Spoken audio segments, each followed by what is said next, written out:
الحمد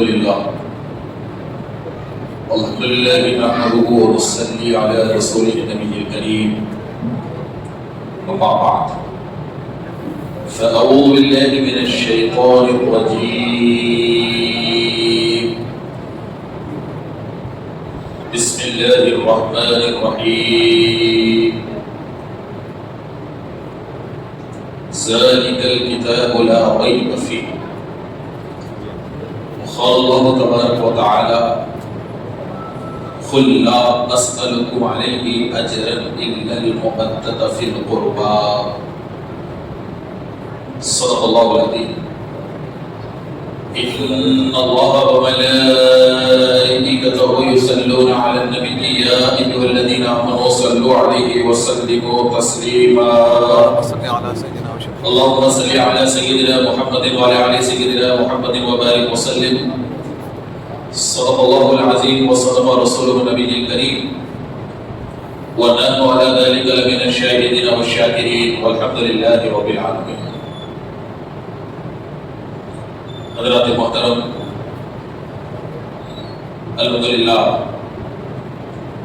اللہ رب العزت کا کرم ہے کہ اس پاک پروردگار کے کرم سے آج ہم یہاں اس کے گھر میں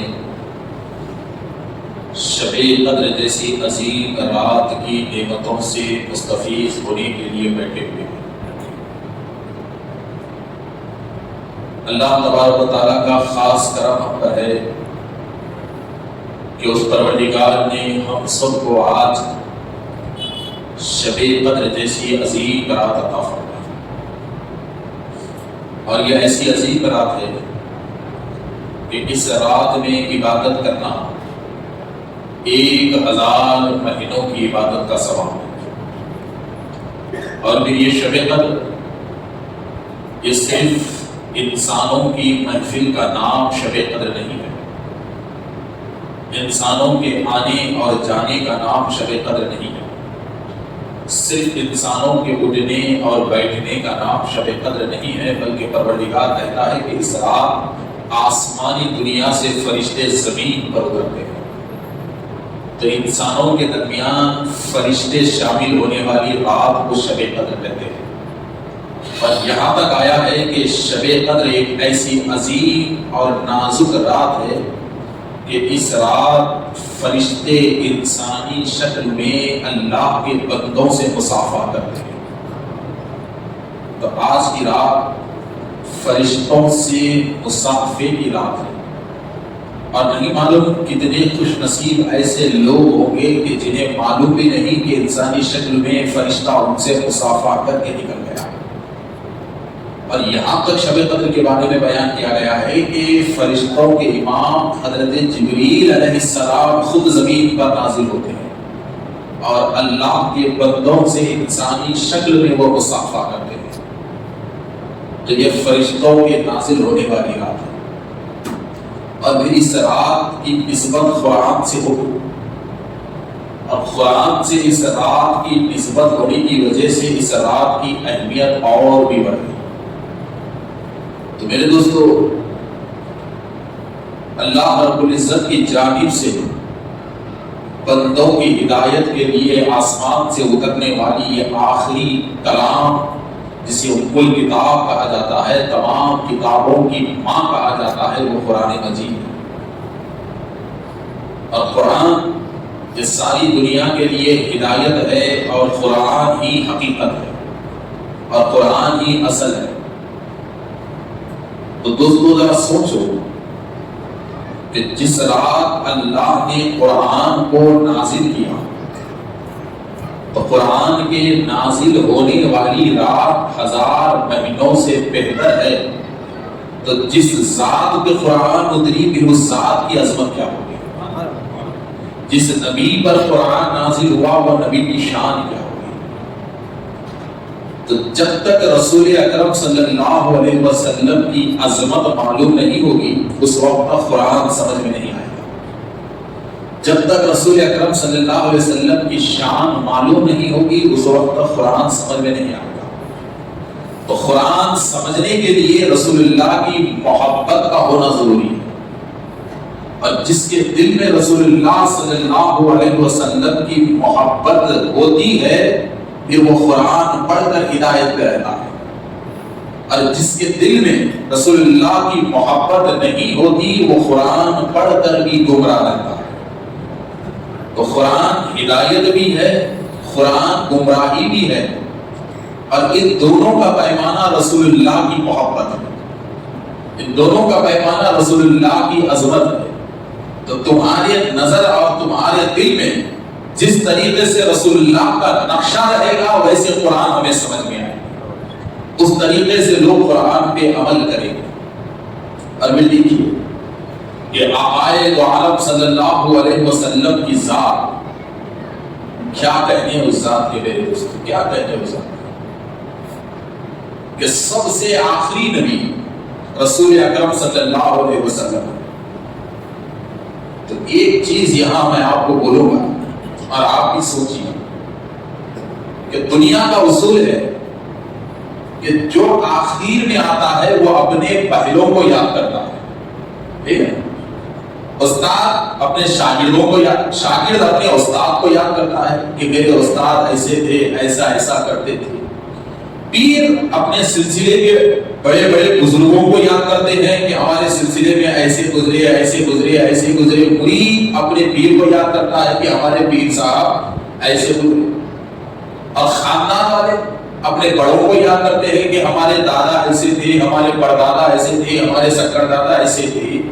تو دنیا کا اصول ہے کہ جو دنیا میں آتا ہے وہ اپنے پچھلوں کو یاد کرتا ہے اور اپنے پچھلوں کی تعریف کرتا ہے کہ ہمارے بڑے ایسے تھے، ایسے تھے، ایسے تھے۔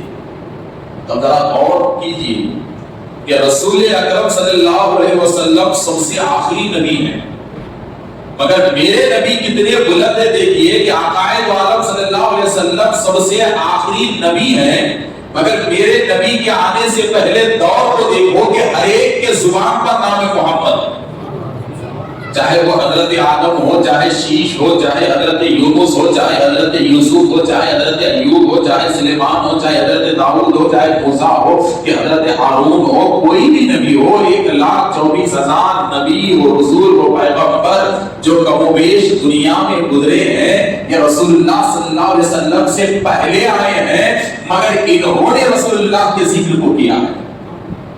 اچھا ایک اور چیز سنو، سب سے پہلا انسانی وجود کون ہے؟ سب سے پہلا انسانی وجود حضرت آدم، سب سے پہلی شکل آدم، سب سے پہلی نظر حضرت آدم، سب سے پہلی سانس حضرت آدم، سب سے پہلے یقین یہ حضرت آدم، سب سے پہلی روح یہ حضرت آدم، سب سے پہلا احساس یہ حضرت آدم، اور سب سے پہلا دم یہ حضرت آدم، اور سب سے پہلا بشر یہ حضرت آدم۔ آدم سے پہلے کوئی انسان نہیں، کوئی وجود نہیں، کوئی روح نہیں، کوئی دم نہیں، کوئی احساس نہیں، اور کوئی نظریہ بھی نہیں۔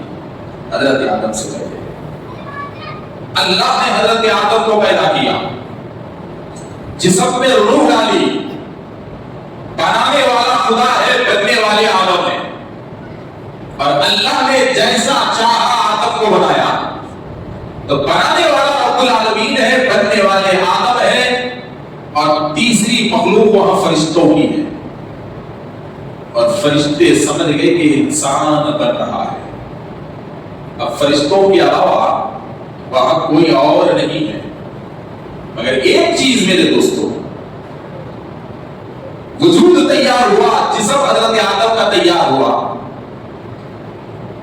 تو دنیا کا اصول ہے جو نیا بنتا ہے اس کا تعارف لوگوں کے سامنے ہوتا ہے، جو آتا ہے اس کی پہچان لوگوں کے سامنے کرائی جاتی ہے، جو بنتا ہے اس کے بارے میں لوگوں سے کہا جاتا ہے، اور جو مہمان ہیں اس کے بارے میں مجمع کو بتایا جاتا ہے کہ ان کا نام یہ ہے، یہ فلاں ہے، یہ فلاں شخصیت ہے، یہ یہاں سے آئے ہیں۔ یہی ہوتا ہے نا۔ تو حضرت آدم علیہ السلام کو اللہ نے بنایا تو کیا ہوا ہوگا؟ اللہ نے کیا تعارف آدم کے لیے کوئی جلسہ لگایا، فرشتوں سے تعارف کرایا یہ آدم ہے؟ تعارف بھی ہوا، سجدہ بھی ہوا، لیکن اس سے پہلے ایک اور تعارف ہوگا. کیا؟ پہلا وجود، پہلا انسان، پہلا پیغمبر، پہلا رسول، پہلا نبی، پہلی روح، پہلا جسم، پہلا احساس، پہلی دل کی دھڑکن، پہلی آنکھ، پہلا سننا، پہلا بولنا آدم. اور جب اس پہلے نے پہلی نظر کھولی تو پہلی نظر میں اس پہلے نے دیکھا لا الہ الا اللہ محمد رسول اللہ. اس پہلے نے دیکھا کہ لا الہ الا اللہ محمد رسول اللہ. ہر جگہ دیکھا، ہر جگہ دیکھا، اور رب سے پوچھا کہ مولا جہاں بھی نظر ڈالتا ہوں تیرے نام کے ساتھ نام محمد. اے اللہ، آسمان پر لا الہ الا اللہ محمد رسول اللہ، جنت کے دروازوں پر لا الہ الا اللہ محمد رسول اللہ، جنت کے محلات پر لا الہ الا اللہ محمد رسول اللہ، باغات کے پتوں پر لا الہ الا اللہ محمد رسول اللہ، جنتی نہروں کے کناروں پر لا الہ الا اللہ محمد رسول اللہ، ہر محل کی گنبد پر لا الہ الا اللہ محمد رسول اللہ، ساتوں آسمانوں کے پلوں پر لا الہ الا اللہ محمد رسول اللہ. تو اے اللہ تیرے یہ آدم کی نظر جہاں جاتی ہے وہاں بس ایک ہی کلمہ دیکھتا ہوں لا الہ الا اللہ محمد رسول اللہ. تو اے پروردگار، آدم کو تو لا الہ الا اللہ سمجھ میں آ گیا کہ یہ لا الہ الا اللہ میں تیرا تعارف ہے، لا الہ الا اللہ میں تیری وحدانیت چھپی ہوئی ہے، لا الہ الا اللہ میں تیری ایکتائی چھپی ہوئی ہے، لا الہ الا اللہ میں تیری بڑائی ہے، لا الہ الا اللہ میں تیری کبریائی ہے، لا الہ الا اللہ میں تیری دین ہے، لا الہ الا اللہ میں تیری طاقت و قوت پوشیدہ ہے، لا الہ الا اللہ یہ تیرا کلمہ ہے، لا الہ الا اللہ یہ تیری تعریف ہے، لا الہ الا اللہ یہ تیری ثنا ہے، لا الہ الا اللہ یہ تیری حمد ہے، لا الہ الا اللہ میں یہ تیری ربوبیت کا ثبوت ہے، لا الہ الا اللہ میں تیری رحمانیت پوشیدہ ہے، لا الہ الا اللہ میں تیری کریمی پوشیدہ ہے، لا الہ الا اللہ میں تیری غفوری پوشیدہ ہے، لا الہ الا اللہ میں تیری رزاقی پوشیدہ ہے، لا الہ الا اللہ میں تیری خلقت پوشیدہ ہے، لا الہ الا اللہ میں تیرا خیر و غضب پوشیدہ ہے، لا الہ الا اللہ میں تیری ربوبیت پوشیدہ ہے. یہ تیرا کلمہ ہے، یہ تیرا نام ہے، یہ تیری دلیل ہے، یہ تیرے ہونے کا ثبوت ہے. مگر مولا یہ تیرے نام کے ساتھ جگہ جگہ یہ جو میں محمد محمد محمد محمد جو ہر جگہ دیکھتا ہوں کہ مولا یہ محمد ہے کون، محمد ہے کون. تو میرے دوستو عظمت مصطفیٰ پہ قربان جائیے، کہ عظمت مصطفیٰ پہ قربان جائیے کہ سب سے پہلے عرفان رسول پوچھنے والے ذات آدم ہے، اور رسول اللہ کا تعارف دینے والا رب ذوالجلال ہے، رب ذوالجلال ہے، رب ذوالجلال ہے. کہ مولا یہ محمد اے اللہ اے رب العالمین، یہ جو محمد میں جو نام دیکھ رہا ہوں یہ کون ہے؟ تو جواب آتا ہے کہ آدم تم نے جو دیکھا یہ حق دیکھا کہ یہ جو نام محمد ہے یہ جو ذات ہے، یہ ذات ہمارے پاس بہت پیاری ذات ہے، یہ ذات ہمارے پاس بہت ہی عزیز ذات ہے. آیا آدم یہ ہمارے پیارے ہیں، ان کی رضا میں ہماری رضا ہے. آدم جاننا چاہتے ہو یہ نام محمد جو تم نے دیکھا یہ ذات ہمارے نزدیک کتنی عزیز ہے؟ تو اللہ نے حضرت آدم کو رسول اللہ کا تعارف دیتے ہوئے بتا دیا کہ آدم یہ ہمارے پاس اتنے پیارے ہیں، اتنے پیارے ہیں کہ آدم اگر میں ان کو نہ بناتا تو کچھ بھی نہ بناتا، اگر میں ان کو نہ بناتا تو نہ آسمان کو بناتا، نہ زمین کو بناتا، نہ چاند کو بناتا، نہ سورج کو بناتا، نہ ستاروں کو بناتا، نہ جنت کو بناتا، نہ جبرائیل کو بناتا، نہ میکائیل کو بناتا، نہ اسرافیل کو بناتا، نہ اسرافیل کو بناتا، نہ جبریل کو بناتا، نہ حوروں کو بناتا، نہ غلمان کو بناتا، نہ غلمان کو بناتا، نہ دنیا کو بناتا، کوئی چیز نہیں بناتا. اے آدم حق تو یہ ہے کہ اگر یہ نہ ہوتے تو تمہارا وجود بھی نہ ہوتا. یہ ہے تو تمہارا وجود ہے، یہ ہے تو تمہارا جسم ہے، یہ ہے تو تمہاری نظر ہے، یہ ہے تو تمہاری روح ہے، یہ ہے تو تمہارا وجدان ہے، یہ ہے تو تمہارا احساس ہے، یہ ہے اسی لیے تمہاری دل کی دھڑکن ہے، یہ ہے تو اسی لیے تم ابو البشر کے منصب پر ہو، یہ ہے تو اسی لیے تم سفیر اللہ کے منصب پر ہو، یہ ہے اسی لیے نبوت کا تاج تمہارے سر پہ رکھا گیا، رسالت کا تاج تمہارے سر پہ رکھا گیا. اے آدم انہی کے لیے، انہی کے صدقے میں میں نے ساری کائنات کا وجود بخشا ہے. اگر یہ نہ ہوتے تو تم بھی نہ ہوتی. حضرت آدم کو اللہ نے بتایا. تمہیں ایک بات بتاتا ہوں، ابھی نعتیں پڑھی گئی، خبریں پڑھی گئی، تو یہاں میں ہمیشہ ایک بات کہتا ہوں، محمد کون ہے؟ پوچھنے والے آدم، اور محمد یہ ہے بتانے والے خدا. اور رسول اللہ کے اوصاف بیان کرنے کو کہتے ہیں نعت. نبی کے اوصاف اور رسول اللہ کے ذکر کو کیا کہتے ہیں؟ نعت کہتے ہیں. تو اب یہاں ایک جملہ سنو. پوچھا محمد کون؟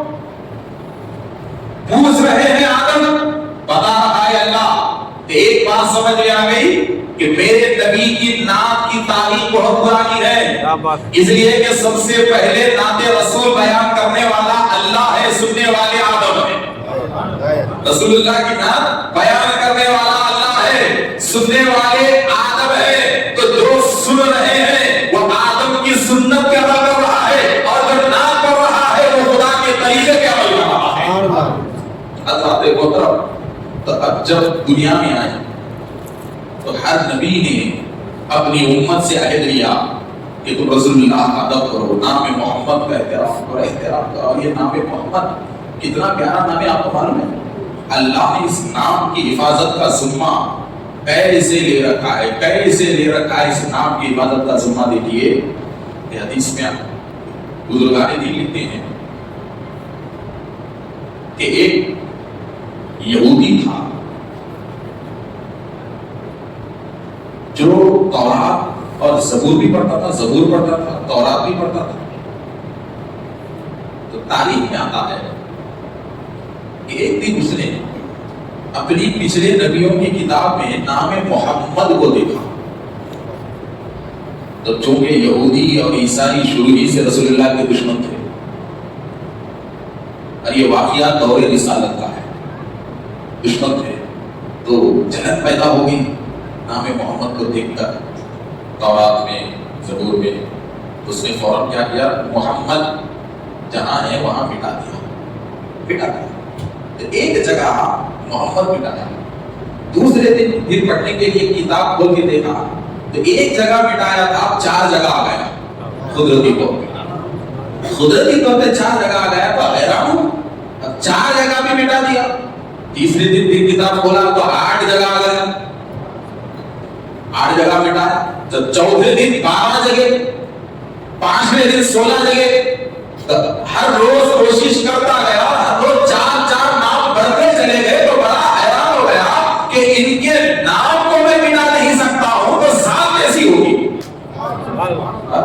ان کے نام کو میں نہیں مٹا رہا ہوں، اور کتابوں کے اوراق ان کے نام کے بغیر رہنے تیار نہیں ہے، اور 4 یہ نام بڑھتے چلے جاتے ہیں، تو ذات کیسی ہوگی؟ تو ذات کے دیدار کے لیے مدینہ چلا۔ لمبا سفر تھا، سفر کاٹا، مدینے کو نکلا۔ اب مدینہ جانے کے بعد اس کے مقدر میں دیدار نہیں تھا، اسے اطلاع ملی کہ رسول اللہ پردہ فرما گئے ہیں۔ رسول اللہ اس دنیا فانی سے ظاہری پردہ آپ فرما گئے ہیں، تو دیدار نہیں کر سکتا۔ اگر تمہیں دیدار چاہیے تو خبر انور کا دیدار ہو سکتا ہے، مگر رسول اللہ کا حقیقی دیدار نہیں ہو سکتا، آپ کا پردہ ہو گیا ہے۔ تو پوچھا کہ کوئی قریبی ہو تو ملا، تو اس کی ملاقات مولا علی سے، مولا کائنات سے ہوئی، مولا علی سے ہوئی، اور مولا علی سے وہ رسول اللہ کے وصف کو پوچھنے لگا، آپ کے اٹھنے اور بیٹھنے کو پوچھنے لگا اور جھومنے لگا، اور مولا علی سے کہا کہ حضور ایک خواہش ہے۔ کہا کیا خواہش ہے؟ تو کہا میں ان کا دیدار تو نہیں کر سکتا، کم سے کم ان کی چھوڑی ہوئی کوئی چیز تو مجھے بتا دو، ان کا کوئی تبرک تو میری آنکھوں کو بتا دو۔ تو مولا کائنات فرمائے فوراً گھر گیا، رسول اکرم صلی اللہ علیہ وسلم کا ایک کرتا لے کر آئے، کہا کہ اب تجھے رسول اللہ کا دیدار تو نہیں ہو سکتا، ہاں یہ ان کے آخری وقت پہنا ہوا کرتا ہے، اس کا دیدار کر لیں۔ تو مولا کائنات کے ہاتھ میں رسول اکرم صلی اللہ علیہ وسلم کا کرتا ہے، اور وہ کہتا ہے کہ حضور میرے ہاتھ بھی دیجیے۔ ہاتھ میں لیا، سینے سے لگا رہا ہے، چوم رہا ہے، آنکھوں پہ لگا رہا ہے، کیفیت بدلتے گئی، اچانک ایک عجیب کیفیت میں آیا، اور اللہ کی بارگاہ میں پکارا کہ پروردگار اب اگر میرا ایمان لانا، میرا مسلمان ہونا تجھے قبول ہے تو میری روح کو یہی قبض کر لے، میری روح کو یہی قبض کر لے۔ تو تاریخ بتاتی ہے کہ وہ ایسا عاشق نکلا کہ رسول اللہ کا کرتا ہاتھ میں ہے اور اس کی روح نکل گئی، اس کی روح نکل گئی، اور پھر مقدر بھی ایسا پایا کہ مولا کائنات نے اس کے جنازے کی امامت کی، مولا کائنات نے اس کے جنازے کی امامت کی۔ تو حضرات محترم ذرا دیکھیے کہ ایسے نام ہے محمد، اور وہ نام محمد اتنا اچھا نام ہے، کتنا اچھا نام ہے۔ محشر کا میدان ہوگا، ہر طرف نفسی نفسی کا معاملہ ہوگا، ہر کسی کو اپنے عمل کی فکر ہوگی، اور وہ محشر کا میدان ایسا ہوگا کہ نہ باپ بھائی کو پہچانے گا، نہ بیٹا باپ کو پہچانے گا، نہ دوست دوست کو پہچانے گا، نہ بیوی شوہر کو پہچانے گی، نہ چچا بھتیجے کو پہچانے گا،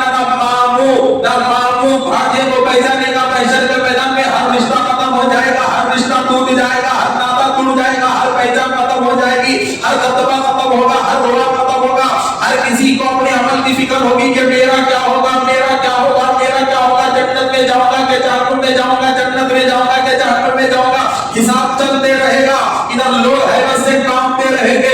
اتنے میں ہوگا کیا کہ اللہ تعالیٰ کچھ لوگوں سے کہے گا کہ تم لوگ جنت میں جاؤ، پروردگار کچھ لوگوں سے کہے گا کہ تم لوگ جنت میں جاؤ، وہ حیران ہوں گے، نہ حساب نہ کتاب نہ رجسٹر نہ دیکھنا کچھ نہیں، ڈائریکٹ جنت۔ تو گزارش کریں گے کہ اے اللہ ہمارا عمل کچھ بھی نہیں تھا، اب تجھ پہ ہمارا کرم اتنا کہ بغیر حساب کے جنت میں، جبکہ وہاں تو بڑے بڑے کام رہے ہیں اور ہم بغیر حساب کے جنت میں، اے اللہ ہم نے آخر کیا کیا؟ تو محشر میں ان کے لیے جواب آئے گا کہ اے بندو تم نے کیا کچھ نہیں، مگر حقیقت یہ ہے کہ میں رب میں ذوالجلال ہوں اور میں نے قسم اٹھا رکھی ہے کہ دنیا میں جس کا بھی نام محمد ہوگا میں اسے آگ میں نہیں ڈالوں گا، میں اسے جہنم میں نہیں ڈالوں گا جس کا بھی نام محمد ہوگا۔ تمہارا نام محمد ہے اور میں حبیب کے نام والے کو جہنم میں کیسے ڈال سکتا ہوں؟ لہذا نام محمد کے تو فعل میں تو بغیر حساب کے جنت میں جاؤ، بغیر حساب کی۔ تو نام محمد کی برکت دیجیے میرے دوستو کہ محمد نام رکھنا محشر میں کتنا فائدہ مند ہے، محمد نام رکھنے والا کتنا عزت والا ہے کہ اللہ اس کے جسم کو جہنم کی آگ سے محفوظ کرتا ہے۔ میرے دوستو اور تھوڑا آگے آئیے، آہستہ آہستہ ہم قرآن پہ آئیں گے، بڑے اطمینان سے بیٹھیے کہ قرآن ہم سے چاہتا کیا ہے اور آج کے حالات کا تقاضا کیا ہے۔ انشاءاللہ آج میں آپ کو وہ پیغام دینے والا ہوں۔ تو اب ذرا دیکھیے کہ میں بات کر رہا تھا کہ بغیر محبت رسول کے قرآن سمجھ میں نہیں آتی، اور قرآن سمجھنے کے لیے نبی کی محبت ضروری ہے، نبی کی محبت ضروری ہے، اور کیسی محبت رسول اللہ کی ضروری ہے۔ ذرا دیکھیے کہ ہر روز رسول اکرم صلی اللہ علیہ وسلم کی بارگاہ میں مانگنے والوں کی لائن رہتی تھی، مانگنے والوں کی لائن رہتی تھی، اور ان کا مقصد ایک نہیں رہتا تھا، ہر کوئی اپنی اپنی تکلیف کو لے کر رسول اللہ کے پاس آتا، مگر کوئی خالی نہیں جاتا، کوئی خالی نہیں جاتا، ہر ایک کی جھولی بھر دی جاتی۔ تو پوچھنے والوں کی لائن میں ایک نابینا صحابی بھی تھے، ان کا نمبر آیا، رسول اللہ نے پوچھا مانگو، بہت بڑی چیز مانگی جناب، اور وہ ماں پیٹ اندھے تھے، اور ماں پیٹ اندھے کا علاج دنیا میں نہیں ہے، ماں پیٹ اندھے تھے۔ میرے نبی نے پوچھا مانگو کیا مانگنا؟ بغیر روکے کے کہے کہ یا رسول اللہ کچھ نہیں، آنکھوں کی روشنی چاہیے، آنکھوں کی روشنی چاہیے۔ میرے نبی نے پوچھا کیا کرو گے؟ کہا یا رسول اللہ آنکھوں کی روشنی چاہیے، دعا کیجیے کہ مجھے آنکھ آ جائے۔ تو در رسالت سے تو بھی خالی نہیں جائے گا، مختصر واقعہ بتاتا ہوں کہ ان پہ کرم اتنا ہوا کہ ماں پیٹ اندھے تھے مگر لمحے بھر میں روشنی آ گئی۔ اب جب جیسا ہی روشنی آ گئی وہ صرف رسول اللہ کو دیکھنے لگے، صرف آقا کو دیکھنے لگے، رسول اللہ کو تکنے لگے، تکتے گئے، پلک نہیں مارے، تکتے گئے، تکتے گئے، تکتے گئے، تکتے گئے، تکتے گئے، تکتے گئے، اور بہت دیر تک دیکھتے رہے، دیکھتے رہے، اور جب دل بھرا تو کہا یا رسول اللہ ایک اور خواہش ہے۔ میرے نبی نے پوچھا وہ کیا؟ کہا یا رسول اللہ دعا کیجیے اندھا ہو جاؤں، دعا کیجیے کہ اب اندھا ہو جاؤں، اب روشنی کی ضرورت نہیں ہے۔ سب حیران ہو گئے کہ اتنی بڑی نعمت آنے کے بعد اور بھی یہ نعمت سے محرومی کی دعا کرواتے ہیں، کیا ہو گیا ہے؟ بھائی آنکھ کی روشنی کا واپس آنا کیا کم نعمت ہے؟ روشنی آ گئی اور کہتے ہیں رسول اللہ دعا کیجیے، اب اس کی ضرورت نہیں ہے، میں اندھا ہو جاؤں، دعا کیجیے۔ تو سارا مجموعہ حیران ہوا۔ میرے نبی نے پوچھا کیا کہتے ہو؟ آنکھ یہ سب سے بڑی نعمت ہے اور اس نعمت سے تم محروم ہو گئے تو تم نے کچھ نہیں دیکھا تھا دنیا کو، اب تم نے پوچھا اللہ نے تمہیں روشنی دی اور اب کہہ رہے ہو کہ تمہیں آنکھ کی روشنی نہیں چاہیے اور میں دعا کروں کہ تم اندھے ہو جاؤ۔ تو کہا یا رسول اللہ میں اندھا ہونا چاہتا ہوں، آپ دعا کیجیے۔ پوچھا وہ کیوں؟ تو کہا یا رسول اللہ میں نے دنیا کو دیکھنے کے لیے آنکھ کی روشنی نہیں مانگی، میں نے دنیا کو دیکھنے کے لیے آنکھ کی روشنی نہیں مانگی، بلکہ اے رسول حبیب میرے دوست جب آپ کے حسن کی تعریف کرتے تھے تو دل دھڑک جاتا تھا، آپ کی مسکراہٹ کی تعریف کرتے تو دل دھڑک جاتا تھا، آپ کی نظر کی تعریف کرتے تو دل دھڑک جاتا تھا، آپ کے چہرے کی تعریف کرتے تو دل دھڑک جاتا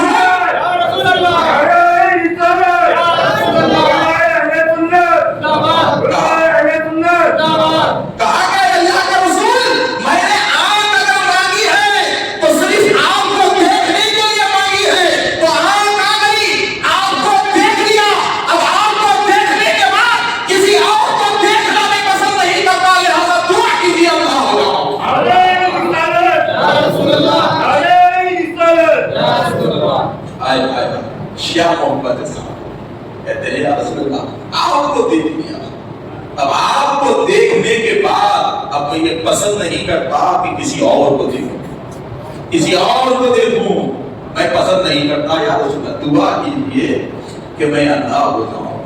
اللہ اکبر، ایسا عشق میرے دوستو، یہ عشق ہونا چاہیے کہ مسلمانوں کی نظر میں رسول اللہ سے بہتر کوئی اور جلوہ نہیں ہونا چاہیے، مسلمانوں کی آنکھوں میں رسول اللہ صلی اللہ علیہ وسلم کے تصویر کے علاوہ کوئی اور تصویر نہیں ہونا چاہیے، ہرگز نہیں ہونا چاہیے، ہرگز نہیں ہونا چاہیے۔ اور میرے دوستو عشق و وفا کا منظر بھی بڑا عجیب ہے، عشق و وفا کا منظر بھی بڑا عجیب ہے۔ ایک دیکھنے والے دیکھ کر کہتے ہیں کہ یا رسول اللہ دعا کیجیے کہ اندھا ہو جاؤں، اور ایک وقت کا ایسا بھی عاشق گزرا جسے عاشق نہیں کہتے بلکہ عشق کا امام کہتے ہیں، اور اس عشق کے امام کو دنیا اویس قرنی کہتے ہیں، دنیا اویس قرنی کہتے ہیں۔ اس اویس کی عشق کو تم کیا کہو گے کہ جنہوں نے زندگی میں روبرو کو دیکھا نہیں مگر آنکھوں میں نقشہ جمع ہوا تھا، آنکھوں میں نقشہ جمع ہوا تھا۔ ارے میرے دوستو دنیا میں جتنے مصطفیٰ کو اپنی آنکھوں سے دیکھے وہ عاشق مصطفیٰ بنے، اور جس نے دل سے مصطفیٰ کو دیکھا وہ ویسے قرنی بنا، ویسے قرنی بنا۔ اسی لیے تو میں کہتا ہوں کہ عاشقوں کے امام ویسے قرنی ہے، عشق مصطفیٰ کے امام ویسے قرنی ہے، اور وہ ویسے قرنی کہ میرے نبی جن کے بارے میں کہتے ہیں دیکھیں آخری وقت رسول اللہ کا چل رہا ہے، ظاہری دنیا سے پردہ کرنے کا، ظاہری پردے کا آخری وقت چل رہا ہے، اور میرے نبی مولا کائنات مشکل کشا مولا علی علیہ السلام اور حضرت عمر رضی اللہ تعالیٰ ان دونوں کو بلاتے ہیں اور اپنا پیراہن اپنا جھکا دیتے ہیں اور کہتے ہیں کہ جب میں اس دنیا سے چلا جاؤں گا نا تو میرا یہ جھکا میرے عاشق اویس قرنی کو دینا، اویس کو دینا۔ پوچھا ہے رسول اللہ اویس کہاں ملیں گے؟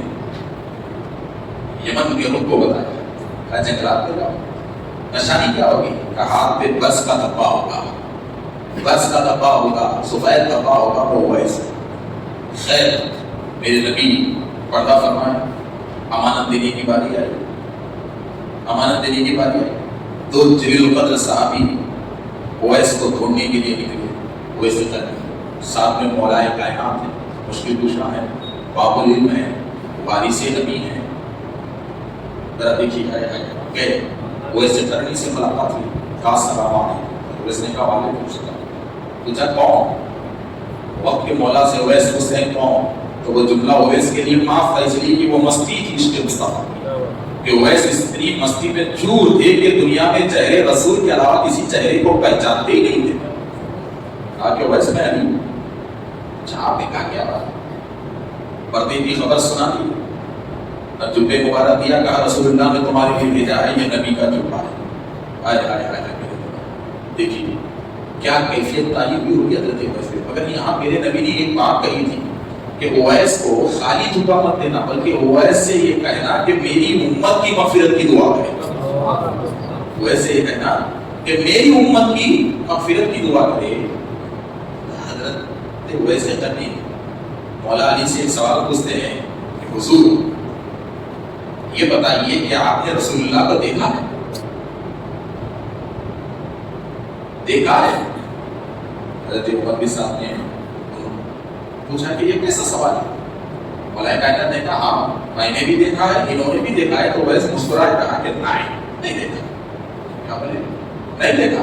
مولا کائنات حیران ہو گئے کہ اویس کیا کہہ رہے ہیں، ہم نے رسول اللہ کو نہیں دیکھا۔ کہا ہاں حضور آپ نے دیکھا ہی نہیں، کہا بلکہ کسی نے روئے زمین پر رسول اللہ کو نہیں دیکھا، کسی نے روئے زمین پر رسول اللہ کو نہیں دیکھا۔ تو مولا علی بڑے حیران ہو گئے، دعائیں مغفرت ہو گئی، دھوپا لے لیا، مولا کائنات مدینہ واپس آ گئے، بڑی فکر میں پڑے ہوئے ہیں۔ تو سیدہ کائنات بی بی فاطمہ سلام اللہ علیہا نے مولا علی کے فکر کو دیکھ کے پوچھا کہ حضور کیا بات ہے، بہت گہری سوچ میں پڑے ہوئے ہیں۔ تو مولا علی نے کہا کہ فاطمہ اویس کے سوال کو سوچ رہا ہوں۔ تو پوچھا کیا کہا اویس نے؟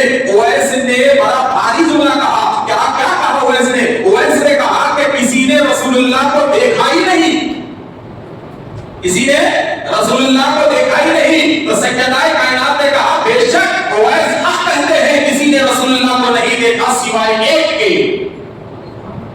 کسی نے نہیں دیکھا سوائے ایک کے، اور یہ دنیا حقیقت محمد سے ناواقف ہے۔ یہ بی بی فاطمہ کہتی کہ دنیا حقیقت میں محمد کو نہیں دیکھا، دنیا نے حقیقت میں رسول اللہ کو نہیں دیکھا، بس چہرے کو دیکھے چلے گئے، چہرے کو دیکھے چلے گئے۔ تو سیدہ کائنات کہتے ہیں کہ حضور اویس نے سچ کہا، رسول اللہ کو حقیقت میں کسی نے نہیں دیکھا سوائے ایک کے۔ مولا علی حیران ہو گئے، صرف ایک نے دیکھا، وہ کون ہے؟ تو سیدہ کائنات کہتے ہیں کہ اس کا نام فاطمہ ہے، اور وہ میں ہوں، اور اس روح زمین پر سوائے فاطمہ کے حقیقت مصطفیٰ کو کسی نے دیکھا ہی نہیں ہے، کسی نے دیکھا ہی نہیں ہے۔ اور یہ باقی حقیقت ہے، کیوں؟ اسی لیے تو میرے نبی نے کہا کہ فاطمہ بضعۃ منی، کہ فاطمہ میرے جسم کا حصہ ہے، فاطمہ میرے جسم کا حصہ ہے۔ تو جب کوئی چیز کسی کا حصہ ہو تو وہ غیر نہیں ہوتی، اصل سے نکلی ہوئی ہوتی ہے، اصل سے نکلی ہوئی ہوتی ہے۔ اب میں آپ کو پوچھوں گا پرانی اینٹ دیکھ کے کہ بھائی یہ اینٹ کہاں کی ہے، تو آپ کیا بولیں گے؟ فلاں گھر کے دیوار کی ہے۔ تو اس کا اصل اس کا وہ گھر ہے جس گھر سے وہ اینٹ نکلی۔ تو میرے نبی نے کہا کہ فاطمہ کو غیر مت سمجھو، بلکہ فاطمہ کا اصل جسم مصطفیٰ ہے، فاطمہ کا اصل جسم مصطفیٰ ہے، اور فاطمہ نبی کے جسم سے بنی ہے، مصطفیٰ کا حصہ ہے، مصطفیٰ کا ٹکڑا ہے، مصطفیٰ کا جگر پارا، یہ فاطمہ ہے۔ تو میرے دوستو اب تھوڑا آگے آئیے کہ جب عشق چاہیے تو ایسا چاہیے کہ کسی چیز میں کمپرومائز نہ ہے، ہر چیز سے بلند عشق مصطفیٰ چاہیے، ہر معاملے میں بلند عشق مصطفیٰ چاہیے۔ تو جب رسول اللہ کا عشق سر چل کے بولے گا تو ایسے وقت میں اگر ہم قرآن کھولیں گے تو آیتیں پڑھتے رہیں گے، منظر سامنے دوڑتا رہے گا، آیتیں پڑھتے رہیں گے، نمونہ سامنے دکھتا رہے گا۔ تو قرآن کا مزہ عشق مصطفیٰ میں ہے۔ اب قرآن ہے کیا؟ تو یاد رکھو میرے دوستو، قرآن یہ معمولی کتاب نہیں ہے۔ آج ہمارا دستور کیا ہو چکا ہے، ہمارا نظام آج کیا ہو چکا ہے؟ آج ہم قرآن کو صرف چہلوم، صرف کیا ہوتے ہیں وہ دغوم، چہلوم، موتا پہ، زیارت پہ پڑھنے والی کتاب کو ہم قرآن سمجھتے ہیں۔ تو میرے دوستو یہ قرآن صرف ایصال ثواب کی کتاب نہیں ہے، یہ قرآن صرف تلاوت کی کتاب نہیں ہے۔ تو قرآن ہے کیا؟ تو میرے دوستو قرآن یہ اللہ کی جانب سے نازل کردہ ایک بہت بڑا دستور ہے، جس میں اللہ کے بندوں کے لیے دین و دنیا کی کامیابی رکھی ہوئی ہے۔ یہ قرآن ہے کیا؟ ارے قرآن ایک ایسا آئینہ ہے، ایک ایسا آئینہ ہے جس میں اللہ نے اپنے بندوں کے لیے کیا ہو گیا وہ دور رکھا، کیا ہونے والا ہے وہ زمانہ رکھا، اور کیا ہو رہا ہے یہ دور بھی اللہ نے قرآن میں رکھا۔ قرآن ہے کیا؟ قرآن صرف ثواب کی نیت سے پڑھنے والا کلام نہیں ہے، بلکہ میرے دوستوں قرآن ایک مسلمان کے لیے اس کے ایمان کا ایمان ہے، قرآن ایک مسلمان کے دل کا استاد ہے، قرآن ایک مسلمان کے روح کی لگام ہے، قرآن ایک مسلمان کی زبان کی ٹھنڈک ہے، قرآن ایک مسلمان کی دل کی تازگی ہے، قرآن ایک مسلمان کے چہرے کا نور ہے، قرآن ایک مسلمان کے جسم کی طاقت ہے، قرآن قوم مسلم کے لیے مضبوط دیوار ہے، قرآن قوم مسلم کے لیے تیز دار ہتھیار ہے، قرآن قوم مسلم کے لیے جینے کا طریقہ ہے۔ قرآن ہے کیا؟ قرآن قوم مسلم کی عزت ہے، قوم مسلم کی عظمت ہے، قوم مسلم کی طہارت ہے، قوم مسلم کی قوت ہے۔ قرآن ہے کیا؟ مسلمان کا اتحاد یہ قرآن ہے، مسلمان کا اتفاق یہ قرآن ہے، مسلمان کی جیت یہ قرآن ہے، مسلمان کی نصرت یہ قرآن ہے، مسلمان کے پرچم کی بلندی یہ قرآن ہے، مسلمان کے نام کی بلندی یہ قرآن ہے، مسلمان کا وجود یہ قرآن ہے، مسلمان کا حساب یہ قرآن ہے، مسلمان کے قلب کی دھڑکن یہ قرآن ہے، اس کی آنکھوں کی تیزی یہ قرآن ہے، اس کے زبان کی مٹھاس یہ قرآن ہے، طرز زندگی یہ قرآن ہے، مصحف قرآن ہے کیا؟ اگر آپ قرآن اٹھا کے دیکھو تو الف سے سین تک جتنے بار آپ قرآن پڑھیں گے تو حیران ہو جائیں گے کہ مومنو تم نے قرآن کو کیا سمجھا ہے۔ شریعت کے قرآن میں، طریقت قرآن میں، معرفت قرآن میں، حقیقت قرآن میں، زندگی قرآن میں، بندگی قرآن میں، جستجو قرآن میں، تلاش قرآن میں، معرفت قرآن میں، عرفان قرآن میں، مدد قرآن میں، نصرت قرآن میں، وجاہت قرآن میں، وجاہت قرآن میں، طاقت قرآن میں، میدان جنگ قرآن میں، بدر قرآن میں، حنین قرآن میں، خیبر قرآن میں، فتح مکہ قرآن میں، صلح حدیبیہ قرآن میں، حج قرآن میں، مکہ قرآن قرآن میں، مصطفیٰ کا بیٹھنا قرآن میں، مصطفیٰ کا چلنا قرآن میں، مصطفیٰ کا اٹھنا قرآن میں، مصطفیٰ کا سونا قرآن میں، مصطفیٰ کا جانا قرآن میں، مصطفیٰ کا آنا قرآن میں، مصطفیٰ کا مسکرانا قرآن میں، چہرے مصطفیٰ قرآن میں، زلفے مصطفیٰ قرآن میں، نورانیت مصطفیٰ قرآن میں، نظر مصطفیٰ قرآن میں، سماعت مصطفیٰ قرآن میں، بصارت مصطفیٰ قرآن میں، قلب مصطفیٰ قرآن میں، حقیقت مصطفیٰ قرآن میں، نورانیت مصطفیٰ قرآن میں، عظمت مصطفیٰ قرآن میں، اہل بیت مصطفیٰ قرآن میں، علی قرآن میں، فاطمہ قرآن میں، حسن قرآن میں، حسین قرآن میں، کربلا قرآن میں، یعقوب قرآن میں، حنین قرآن میں، ارے قرآن ہے گا غوث و قطب و ابدال قرآن میں، میں قرآن میں، تم قرآن میں، میری اولاد قرآن میں، میری اولاد کے بعد سارا آنے والا خاندان قرآن میں، ارے قرآن ہے کیا؟ یہ قرآن صرف 30 پاروں کی کتاب نہیں ہے، بلکہ قرآن اللہ نے مسلمانوں کو ایک ایسا آئینہ دیا ہے کہ جب مسلمان کے لیے ساری طاقتیں ختم ہونا دی ہے تو آخری اور پہلی کام آنے والی طاقت کا نام قرآن ہے۔ آخری اور پہلی کام آنے والی طاقت کا نام یہ قرآن ہے، اور اسی لیے اللہ نے کہا ذالک الکتاب لا ریب فیہ، کہے تو دیکھیے وہ کتاب ہے جس میں کوئی شک کی گنجائش ہی نہیں ہے، شک کی گنجائش ہی نہیں ہے، اس لیے کہ یہ رب العالمین کی طرف آیا ہوا نازل کردہ کلام ہے، اللہ نے اس کلام کو بھیجا ہے، اور رب کے کلام میں کوئی شک ہو ہی نہیں سکتا، شک کی گنجائش ہی نہیں ہے۔ اسی لیے میرے دوستو آج کا دور ہمارے اوپر بڑا خطرناک ہے، اور قرآن آج کے دور میں مسلمانوں سے پکار کے کہتا ہے کہ مسلمانوں اب تمہیں میری سخت ضرورت ہے، تمہیں میری سخت ضرورت ہے، اب وقت آ چکا ہے کہ مسلمان قرآن کی طرف بیٹھے، اس لیے کہ جینے کا سلیقہ سکھاتا قرآن ہے، جینے کا سلیقہ سکھاتا قرآن ہے، ظلم سے مقابلے کا جذبہ بڑھاتا قرآن ہے، اور ظالموں کے سامنے ٹھہرنے کا طریقہ یہ سکھاتا قرآن ہے، سکھاتا قرآن ہے۔ اور آج کا دور کتنا بڑا بھیانک دور ہے، دہلی کی سرزمین سے لے کر سنگاریڈی تک، اور سنگاریڈی سے کنیا کماری تک، اور کنیا کماری سے لے کر کشمیر تک پچھلے 11 سال سے مسلمان ایک خوف اور ڈر کی زندگی گزار رہا ہے، خوف اور ڈر کہ ہر سال ایک نیا قانون، ہر مہینہ ایک نئی دھمکی کہ ایسا کر دیا جائے گا، یہ نکال دیا جائے گا، یہ حقوق ختم کر دیے جائیں گے، فلاں کر دیے جائیں گے، مساجد گرا دیے جائیں گے، خانقاہیں گرا دیے جائیں گے، نمازوں کو پردہ بند کر دیا جائے گا، میناروں کے محض نکال دیے جائیں گے۔ اور قربانی کا دن آیا تو گو کشی کے نام پہ ظلم کی انتہا۔ تو 11 سال سے مسلمان یہ حقیقت ہے کہ ہندوستان کی زمین پر ایک ڈر اور خوف کی زندگی گزار رہا ہے، مگر یہ مسلمان غفلت میں ہے، اور غافل قوم کا نام مسلمان نہیں ہے میرے دوستو، اس لیے کہ اگر اللہ ہمیں غفلت میں رکھنا چاہتا تھا تو ہمیں قرآن نہ دیتا، ہمیں قرآن نہ دیتا، اور ہمارا مقدس تباہی و بربادی تھی تو ہمیں قرآن نہ ملتا، اور ہمارا مقدس اس سرزمین پر صفحہ ہستی سے ختم ہونا تھا تو پھر قرآن جیسی کتاب ہمیں نہ ملتی۔ کیوں؟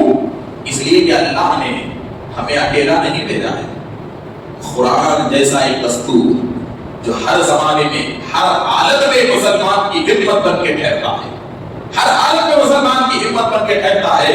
تو آج کے اس خوف کے عالم میں کہ ہر روز ایک نیا معاملہ، ہر پارلیمنٹ کے سیزن میں ایک نئی دھمکی، ایک نیا قانون، ایک نیا دستور، اور 12 سال حکومت کی مشنری نے جتنا مسلمانوں کے خلاف اپنے ذہن کو دیا ہے، ہندوستان کے 75 سال میں ایسا کبھی نہیں ہوا ہے، کبھی نہیں ہوا ہے۔ مگر آپ جانتے ہیں اللہ نے انہیں 12 سال دیا تو یہ 12 سال میں وہ 12 کو نہیں نکال سکے، وہ ناکام کیوں ہو رہے ہیں؟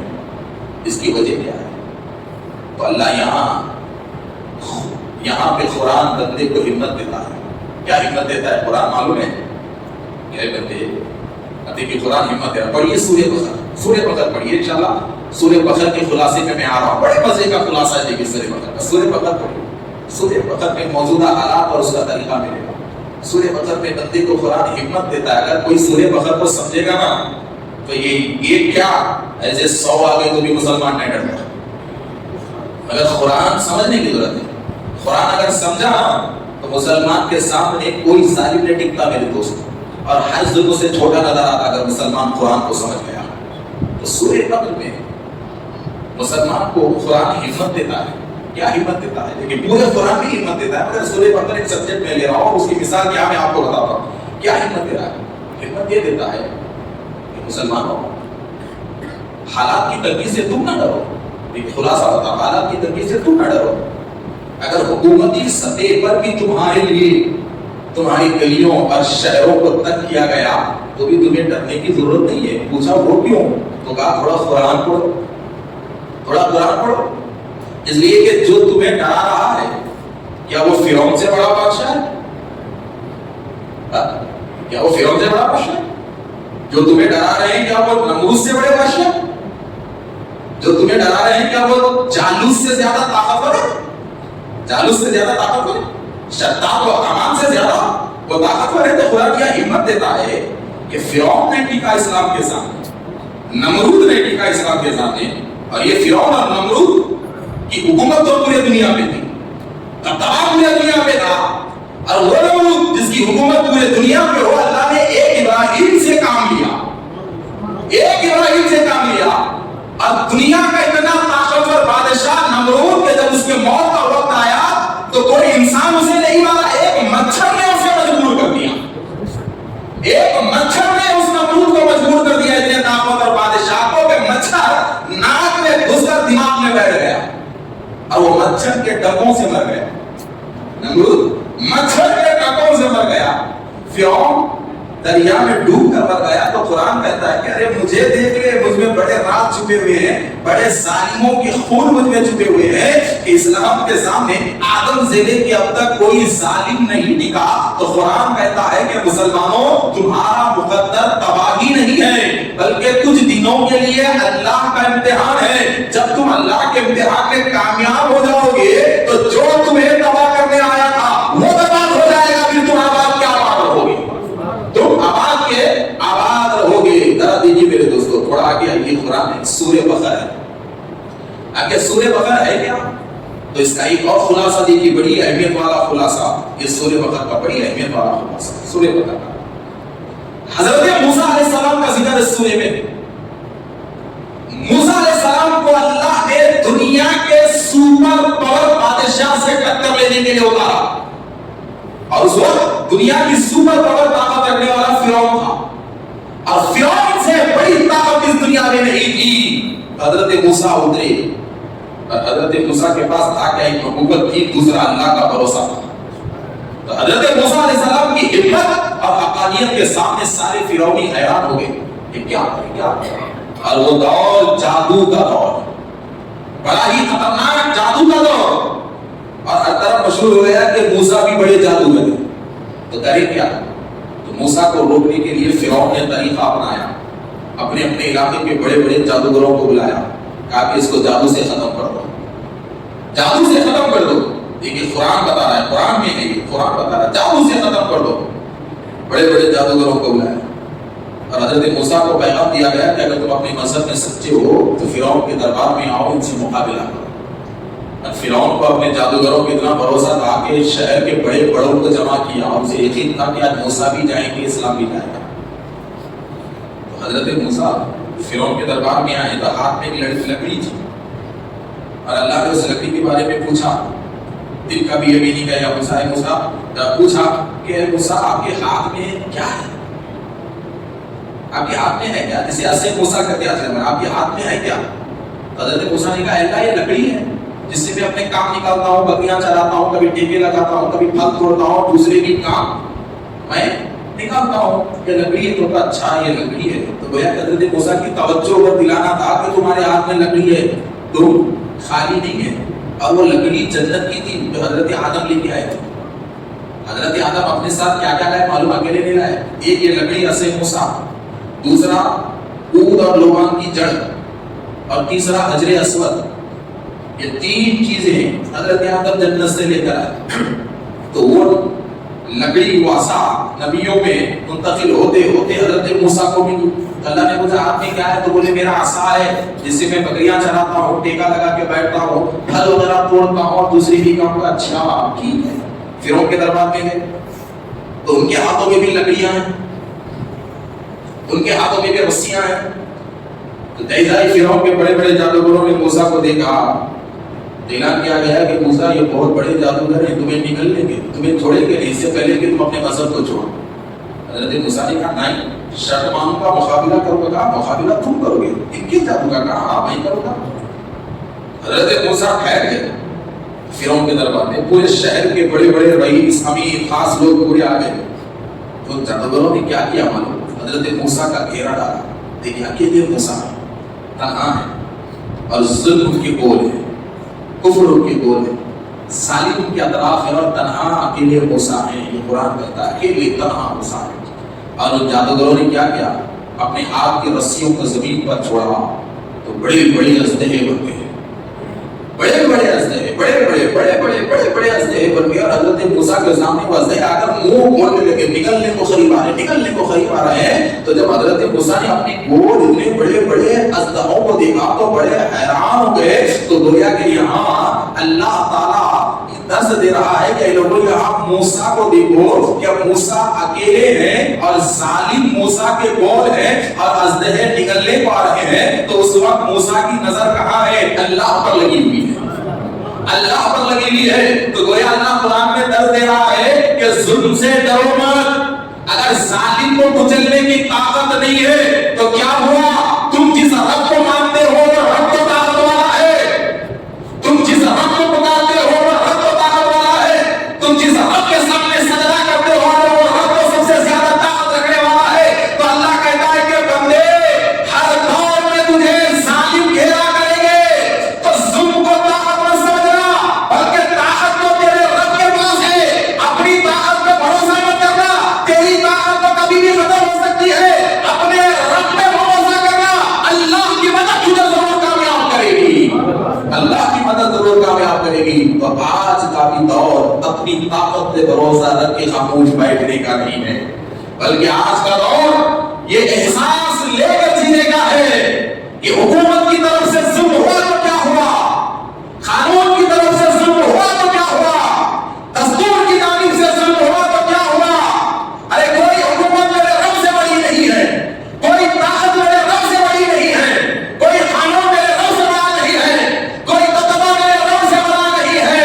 ارے مجھے میرے رب میں یقین ہے کہ میرا رب ایک دن ظالموں کو ختم کرے گا اور مجھے طاقتور بنائے گا. ایسا بھروسہ آج کے زمانے میں ایک مسلمان کو ہونا چاہیے جس بھروسے کی دعوت ہمیں قرآن دیتا ہے. تو کیسا دیکھیے, ابھی بات ختم نہیں, بات سمجھ میں آ رہی بھائی, ابھی بات ختم نہیں ہوئی دیکھیے اور بات آگے لے کے چلتے ہیں. اچھا یہ بج رہا تو اب دیکھو موسیٰ بڑے بڑے رستے بڑے بڑے منہ کھول کے موسیٰ حیران ہوئے. دیکھیں تجھے پروردگار اے اللہ, اب موسیٰ کیا کرے؟ اللہ نے وہی نازل کی کہ موسیٰ ڈرو, کیا کرو گے, اللہ تمہارے ساتھ ہے, اللہ تمہارے ساتھ ہے. تجھے کیا کرو, کچھ مت کرو. وہ جو لکڑی ہے نا تمہارے ہاتھ میں, وہ جو تمہارے ہاتھ میں لکڑی ہے وہ لکڑی کو نیچے ڈالو, بس اتنا ہی کرو, باقی معاملہ اللہ پہ چھوڑو, باقی معاملہ اللہ پہ چھوڑو, لکڑی نیچے ڈال دو. حضرت موسیٰ نے کچھ نہیں کیا. عصای موسیٰ جسے کہتے ہیں, لکڑی جسے کہتے ہیں, وہ لکڑی نیچے ڈالی اور ٹھہر گئے. تو لکڑی کیا ہو گئی, خدا کی قدرت سے براس دہا وہ لکڑی بن گئی اور یہ سارے سانپوں کو نکل گئے, سارے سانپوں کو نکل گئے. تو یہ سارے فرعونی حیران ہو گئے کہ ہم سے بڑا پاور موسیٰ کے پاس ہے, ہم سے بڑا پاور موسیٰ کے پاس ہے. کوششوں پہ کوششیں ہوتی رہی مگر موسیٰ کو اپنے جادو کا شکار کرنے آئے تھے, مگر سارے کے سارے موسیٰ کی حقیقت کا شکار ہو گئے. سب کے سب اسلام لائے, سب کے سب اسلام لائی ہے. تو یہ اللہ مسلمانوں کو یہ بتا رہا ہے کہ دنیا والوں, دربار کسی کا بھی ہو, ہر دربار میں خدا کی طاقت کام کرتی ہے.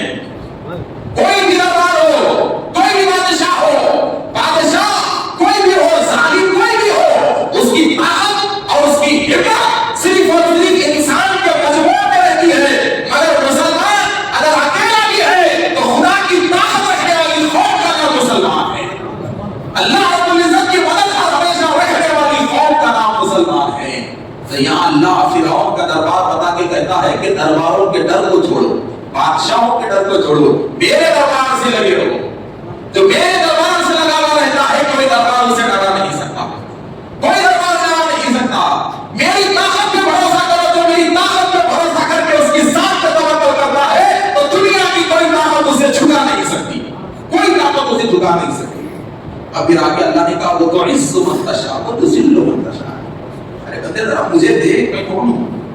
اللہ یاد دلا رہا ہے کہ بندے تو مجھے جانتا ہے، دنیا میں فکر میں پڑا ہوا ہے کہ وہ میری عزت کرنا، ہو میرے کو جانا، وہاں سے اچھا ہونا، یہاں سے اچھا ہونا۔ تو اللہ کہہ رہا ہے کہ ذرا عزت کی فکر کرنے سے پہلے، اچھائی کی فکر کرنے سے پہلے اللہ کہتا ہے تھوڑا مجھے دیکھ، قرآن کہتا ہے تھوڑا اللہ کو دیکھ۔ تجھے عزت کی فکر ہے، تجھے ذلت کی فکر ہے، تجھے اچھائی کی فکر ہے کہ فلاں جگہ جاؤں تو کام ہو جانا، تجھے وہ فکر ہے، تو قرآن کہتا ہے کہ تھوڑا دیکھ۔ یہاں اللہ کیا کہتا ہے؟ اللہ کہتا ہے وہ تو عز من تشاء وہ تو ذل من تشاء، کہ بندے مجھے دیکھ، میں تیرا رب ہوں۔ چوکٹوں میں جا کر عزت اور ذلت کی بنیاد مت ڈال، غیروں کی چوکٹ سے عزت لینا یہ مت سوچو مسلمانوں، یہ ہرگز مت سوچو، اس لیے کہ مسلمانوں کو غیروں کی چوکٹ سے سوائے ذلت اور رسوائی کے کچھ نہیں ملا۔ تاریخ گواہ غیروں کے درباروں سے مسلمانوں کو کبھی عزت نہیں ملی سوائے رسوائی کے۔ تو اللہ تعالیٰ کہتا ہے کہ بندے تو میرے سامنے سر جھکاتا ہے، تھوڑا میری تو قدرت ہے، وہ تو عز من تشاء وہ تو ذل من تشاء، یہ سارا کھیل میرے ہاتھ میں ہے۔ میں جسے چاہوں عزت دوں، میں جسے چاہوں ذلیل کروں، اور سارا خیر میرے ہاتھ میں ہے، سارا حساب و کتاب میرے ہاتھ میں ہے۔ میں جس کے بارے میں جیسا چاہوں ویسا لکھوں۔ تو فکر کیا کرتا ہے؟ تو فکر مت کر، اگر تجھے عزت چاہیے تو اپنے رب سے جڑ جا، اپنے رب سے جڑ جا۔ اگر تیرا کام چاہیے، فیصلہ تیرے حق میں دنیا کا بہتر ہونا ہے تو دنیا کے درباروں سے لو لگا کے مت رکھ، اس لیے کہ رب کہتا ہے ہر فیصلہ میرے ہاتھ میں ہے۔ خیر دنیا کے دربار میں دل میرے پاس لگا لے تو تیرا فیصلہ اللہ تیرے حق میں بہتر کرا دے گا، تیرا فیصلہ تیرے حق میں اللہ بہتر کرا دے گا۔ یہ قرآن کہتا ہے، قرآن کہتا ہے۔ تو حضرات محترم اب دیکھیے عزت اور ذلت کیسے حضرت موسیٰ کی ایک بار یاد آگے سنی گئی۔ بنی اسرائیل کی قوم میں تھے نام حضرت موسیٰ، بنی اسرائیل بڑی ڈینجر قوم کو موسیٰ، ان کی جولاد آج یہ جو اسرائیل میں سو مسائل کر رہے ہیں، بنی اسرائیل میں بڑی خطرناک قوم گزری، نبیوں کی خاطر گزری یہ قوم، بڑی خطرناک، بہت خطرناک، اور اتنی بے حیا قوم، اتنی بے حیا قوم کہ کئی مرتبہ اللہ کی جانب سے ان کے بڑوں پہ عذاب نازل ہوا تو بھی تھوڑے دن اچھے رہتے، بعد میں پھر شروع اپنی کہا۔ اس لیے اللہ نے سب کو ایک ساتھ پلٹا دیا، میں تمہاری ضرورت ہی نہیں، وہ تو عز من تشاء وہ تو ذل من تشاء۔ کون بدنام کر رہا ہے مت دیکھو، اللہ کی نظر میں سیدھا رہو۔ جب تم اللہ کی نظر میں سیدھے رہے تو پھر تمہاری عزت کی ذمہ داری اللہ کی ہے۔ اس لیے کہ جو بندہ اللہ کا ہو جاتا ہے کبھی اللہ اس بندے کو ذلیل ہونے دیتا ہی نہیں ہے، اس لیے کہ اللہ اس سے خوش ہے تو دنیا ناراض ہو کے کیا فائدہ، دنیا ناراض ہو کے کیا فائدہ۔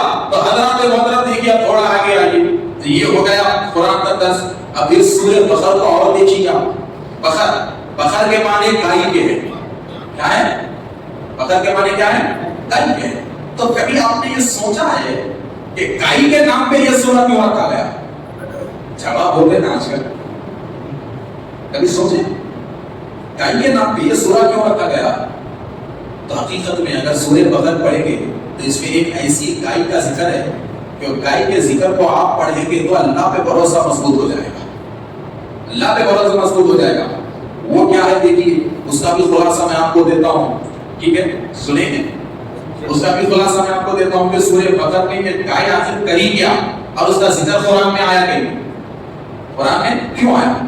تو میرے دوستوں پچھلے دور میں کیونکہ میں اس کا خلاصہ سنا رہا ہوں، ترجمہ نہیں، خلاصہ ہوا کیا، خلاصہ ذہن رکھیے، مختصر شارٹ سنا رہا ہوں، ہوا کیا بولے۔ پچھلے دور میں ایک بڑا ہی نیک بندہ تھا، اللہ والا، محنت مزدوری اس بیچارے کا پیشہ تھا، ایک بیٹا تھا، صرف ایک بیٹا، تو بیٹے وہ شاید وہ نیک انسان تھے، شاید ان کو یقین ہو گیا کہ اب وہ دنیا میں رہنے والے نہیں ہیں، اب وہ جانے والے ہیں۔ تو انہوں نے کیا کیا کہ ان کے پاس ایک گائے کا بچہ تھا، تو دل میں خیال پیدا ہوا کہ بچے کے واسطے، میرے بیٹے کے واسطے کوئی چیز چھوڑا نہیں، اس کو بھی چھوڑ کے جانا. تو دیکھیے کیسے چھوڑ رہے ہیں. اور فوراً بچہ چھوٹا ہے، گائے کا بچہ بھی چھوٹا ہے، تو میں کیا کریں؟ وہ نیک بندہ کیا کیا، گائے کے بچے کو، بچڑے کے بچے کو لے لیے، جنگل میں گئے اور جنگل میں جا کر ایک جھاڑ کے پاس ٹھہرے اور ٹھہر کر اپنے رب سے کہا کہ اے پروردگار، میرا ایک بیٹا ہے، میں نے اس کے لیے کوئی دولت نہیں چھوڑی ہے، کوئی وراثت نہیں چھوڑی ہے، میرے مرنے کے بعد وہ بے سہارا ہوگا. اے اللہ، یہ گائے کا بچہ میں تیرے پاس میری بیٹے کے لیے امانت رکھتا ہوں، میں تیرے پاس میرے بیٹے کے لیے امانت رکھتا ہوں، اور یہ میری وراثت ہے، میرے بعد میری اولاد کو کام آئے گی. دیکھیے کیا بھروسہ سا اللہ، کیا بھروسہ. دیکھیے جنگل میں اللہ کے بھروسے میں اپنی اولاد کے ترکیب میں گائے کے بچے کو چھوڑ دیا. ایسا بھروسہ ہے ہمارے پاس؟ کتنا بڑا بھروسہ اللہ کی ذات پہ. دیکھیے ایسے بھروسے کی آج کے دور میں ضرورت ہے میرے دوستو. تو چھوڑ دیے. اب وہ بیچاری گائے کا بچہ بچڑا سیدھا نکل گیا، ایک جھاڑ میں جا کے غائب ہو گیا. اب ادھر بچہ بڑا ہوا، بیچاری بیوہ ماں کی خدمت میں لگا ہوا ہے، محنت مزدوری، بچے کا کام ہے، اکیلی ماں ہے، اکیلا بیٹا ہے، دونوں غریب زندگی گزار رہے ہیں. دن بھر بچہ محنت کرتا ہے، گھر چل رہا ہے، ماں کی بھی خدمت ہوتی ہے. تو ایک دن ماں نے اپنے بیٹے سے کہا، کئی سالوں کے بعد ماں نے اپنے بیٹے سے کہا کہ بیٹا، تمہارے والد نے تمہارے حصے میں ایک گائے کو چھوڑا تھا، ایک بچڑے کو چھوڑا تھا، وہ تمہارا ترکہ ہے، وہ تمہارا حصہ ہے، جاؤ اس کو واپس لے کے آؤ.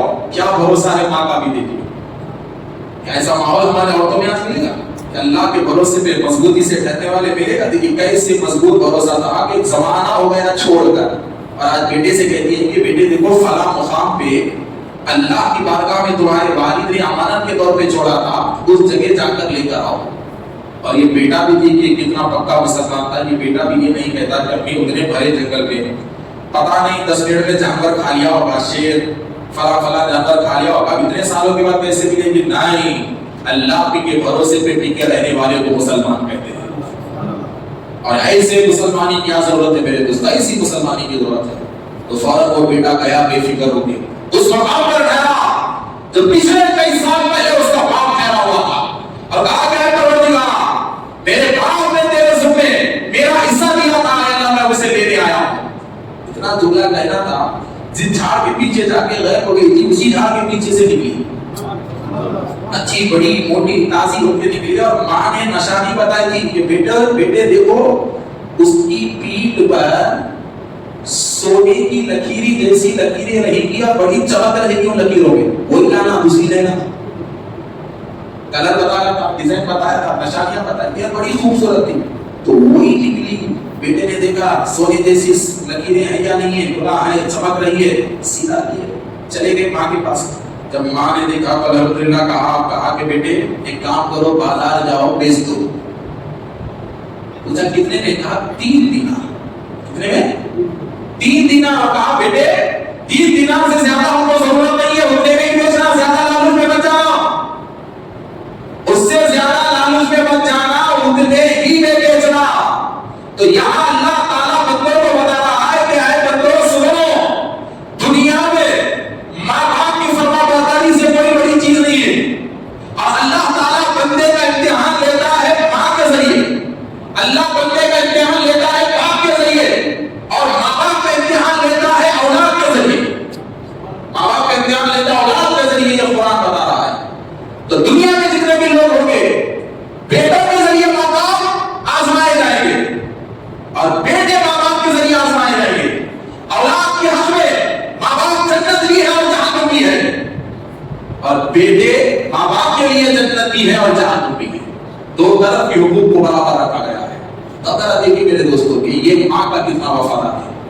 اب یہاں اللہ تعالیٰ امتحان لیتا ہے اس بچے کی سچائی کا، کہ دیکھیں کہ یہ بچہ کتنا سچا ہے، ماں کی بات کا یہ کتنا پابند ہے، اور ماں کا خیال کتنا رکھتا ہے، ماں سے کیے گئے وعدے پہ ٹھہرتا ہے یا لالچ میں آ جاتا ہے. دیکھیں تو میرے دوستوں یاد رکھو، ماں اور باپ ایک ایسا رشتہ ہے، اس رشتے میں بندہ زندگی میں کبھی ایک بار اللہ کی جانب سے آزمایا جاتا ہے، اور اسی آزمائش میں زندگی بھر کا عمل ٹکا ہوا رہتا ہے. اسی آزمائش میں جیسے یہ بچہ یہاں آزمایا جاتا ہے کہ صاحب قرآن پڑھو، صاحب دیکھیے کیسی کیسی چیزیں قرآن میں ہیں، قرآن پڑھو، قرآن سب جو تو دیکھیے کہ آزمایا کیسے جا رہا ہے۔ فرشتے انسانی شکل میں اترے، اس گائے کو دیکھا، بولے تعریف کی، اوف وہ اتنی خوبصورت، فلاں خوبصورت، یہ خوبصورت، وہ یہ بول کے بڑا ریٹ لگا دیے آزمانے کے لیے، تھوڑا بڑا ریٹ لگا دیے۔ تو بچہ بولا نہیں صرف 3 دینار، اس سے زیادہ نہیں۔ بولے میاں اتنی خوبصورت گائے کو تو ہم اتنا ریٹ دینے تیار ہے، تو 3 دینار؟ بولے نہیں، میری ماں نے اتنا ہی کہا ہے، اس سے زیادہ میں نہیں بیچوں گا۔ فرشتوں کے ہاتھ میں پیسوں کی پوٹلی ہے اور ادھر بچہ ماں کی فرما برداری کا پابند ہے۔ کہا کہ تم کچھ بھی دولت بتاؤ، ماں کی زبان کو نہیں کاٹوں گا، ہرگز نہیں کاٹوں گا۔ بولے کہا کہ بابا تمہارے پاس تجربہ نہیں ہے۔ فرشتے بولے جو انسان بن کے آئے تھے، آپ کے پاس تجربہ نہیں ہے، یہ جانور تو بہت قیمت میں جاتا ہے، تم وہ سستے میں بیچ رہے ہو، ہم لے لیں گے، یہ لو پیسہ۔ تو بیٹے نے کہا کہ مجھے 1 دن کا ٹائم دو، ماں سے بات کروں گا، اگر ماں راضی رہے گی تمہاری قیمت پہ تو لے لو، دے دوں گا۔ کہا ٹھیک ہے جاؤ ماں سے مشورہ کرو۔ تب دیکھیے اولاد کے ذریعے ماں کیسے آزمائی جاتی ہے۔ دیکھو ایسا ہر روز ہر گھر میں ہوتا ہے جناب، ہر گھر میں ہوتا ہے، یہ اللہ کی آزمائش ہوتی ہے۔ ادھر ماں کے ذریعے بیٹا آزمایا گیا، اب ادھر بیٹے کے ذریعے ماں آزمائی جاتی ہے۔ ایسے کہ بیٹا لالچ کا پیغام لے کے آ رہا ہے، دولت کا پیغام لے کے آ رہا ہے، بہت پیسوں کا پیغام لے کے آ رہا ہے۔ اب ماں اولاد کا سکون دیکھے گی، اللہ کا بھروسہ دیکھے گی، ماں آزمائی جا رہی ہے۔ کیسے آزمائی جاتی ہے؟ وہ جانور، وہ بچڑا واپس آیا تو ماں نے پوچھا بیٹے بکا نہیں؟ تو بیٹا بولا امی بکا نہیں، بہت قیمت ہے۔ 2 آدمی آئے تھے، بول رہے تھے کہ بہت سستا ریٹ ہے، بہت پیسے آئے تھے اور انہوں نے بہت پیسوں کا آفر کیا ہے، اگر آپ اجازت دیں تو وہ آفر کے پیسوں میں انہیں دے دوں۔ تو ماں کا ایمان دیکھیے، کہا کہ بیٹے تم نے پوچھا یا وہ خود آئے تھے؟ کہا نہیں وہ خود آئے اور ریٹ لگائے۔ تو ماں نے کہا کہ بیٹے پھر یہ اللہ کا امتحان ہوا، یہ اللہ کا امتحان ہوا اور ضرور ہمیں اللہ آزما رہا ہے۔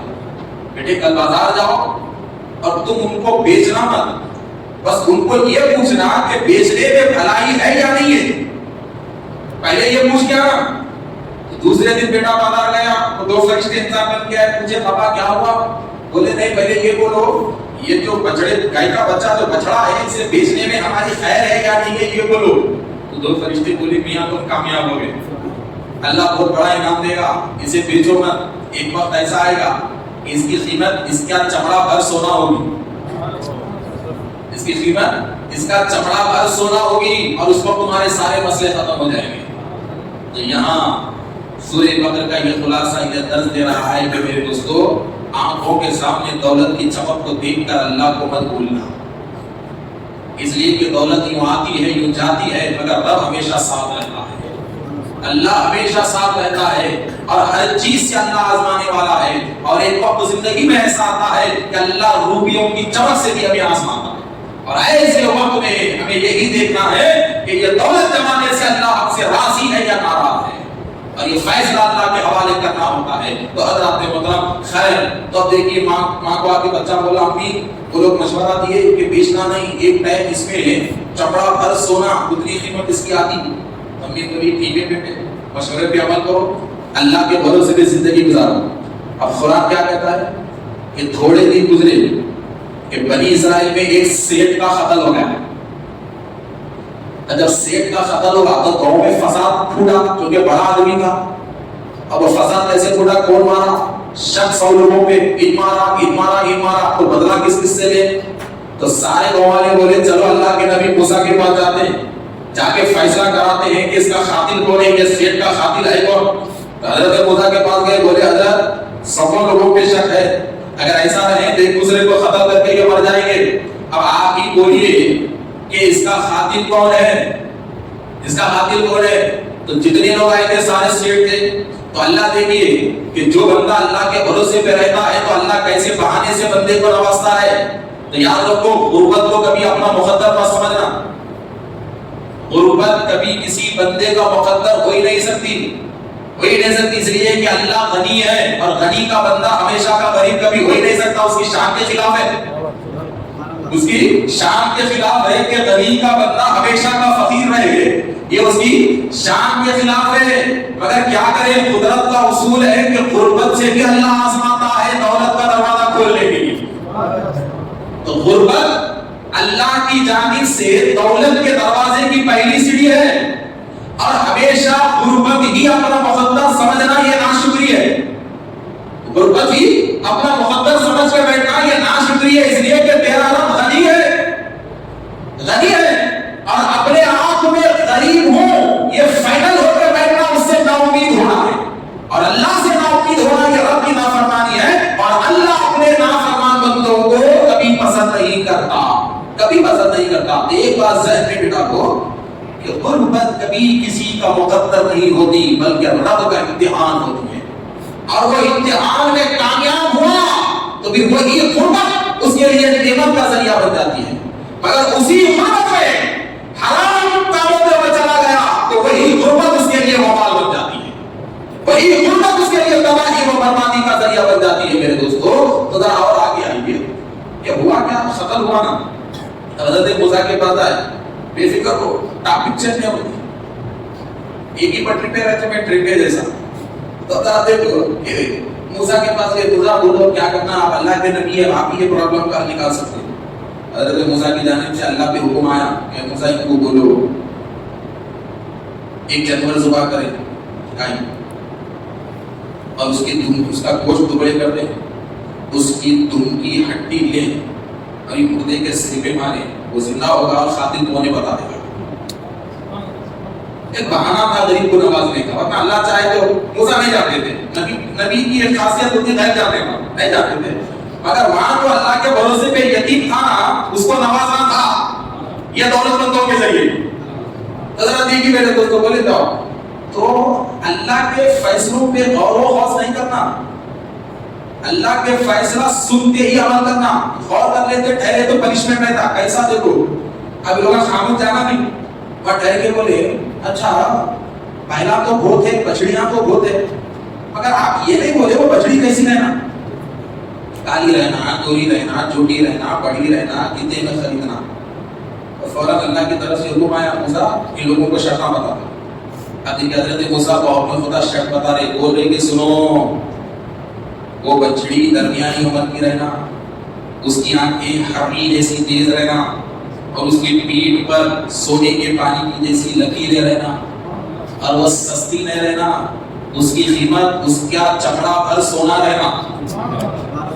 جاؤ ایسا ڈھونڈو. اب وہ ساری صفتیں کس کی بچڑی میں تھی؟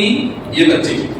یہ بچے تھے کہ اللہ کی ذات پہ بھروسہ اگر ہے تو اللہ کسی بھی بہانے سے نوازتا ہے. میرے دوستوں کسی بھی بہانے دیا، اللہ بہانہ دے دیا کہ پورے سیٹوں کو اٹھایا ایک غریب کو امیر بنانے کے لیے، پورے سیٹوں کو اٹھا دیا.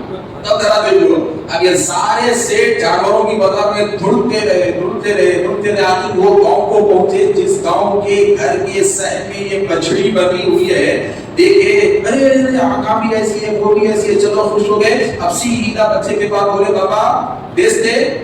بچہ بولا ریٹ، بولے ارے ریٹ یہ چھوڑ دو، پہلے صبح کر دے، چمڑا بچھاؤ، سونا لا کے بھر دے. پوچھا کب تک کر دے؟ بولے تمہاری چمڑے کی پوٹلی بھرے تک، چمڑے کی پوٹلی بھرے تک بھر دے. بولے اچھا ٹھیک ہے. صبح ہوئی، دودھ کی ہڈی نکالی گئی، چمڑا بچھایا گیا، سونا داب دے رہے کے بعد کتنا سونا آیا، چمڑے کی بھری پوٹلی بھر گئی، اور یہ یتیم امیر بن گیا اللہ کے بھروسے کرنے والا. اور یہاں پہ دیکھو اب یہاں پہ مسئلہ کیا ہے، یہاں پہ فائل کیا ہے؟ دیکھو پڑھو صاحب قرآن کو، کیا فائل ہے؟ دودھ کی ہڈی لیے حضرت موسیٰ کے پاس گئے، بولے حضرت کو قیمت کی ادا کر دی، ایک ہڈی لائے، اس کی قیمت کیا ہے بولو؟ کتنے کروڑ روپے دے گی وہ کتنی ہڈی؟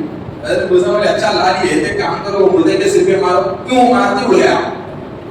اب لوگ آپ مجھے بابا مر کے پورے گورنمنٹ ایجنٹ تھا، اب بہت تیرے مارا کو، تیرے کو مارا کو. میرے دوستوں دیکھو جس دولت پہ، جس روپیے پہ نیت انسان کی صاف نہیں رہتی نا، وہی روپیہ اس کے لیے ہتھیار بن جاتا، وہی روپیہ اس کے لیے ہتھیار بن جاتا. اب یہاں پہ کیسا ہتھیار بنا؟ روپیہ دے دو.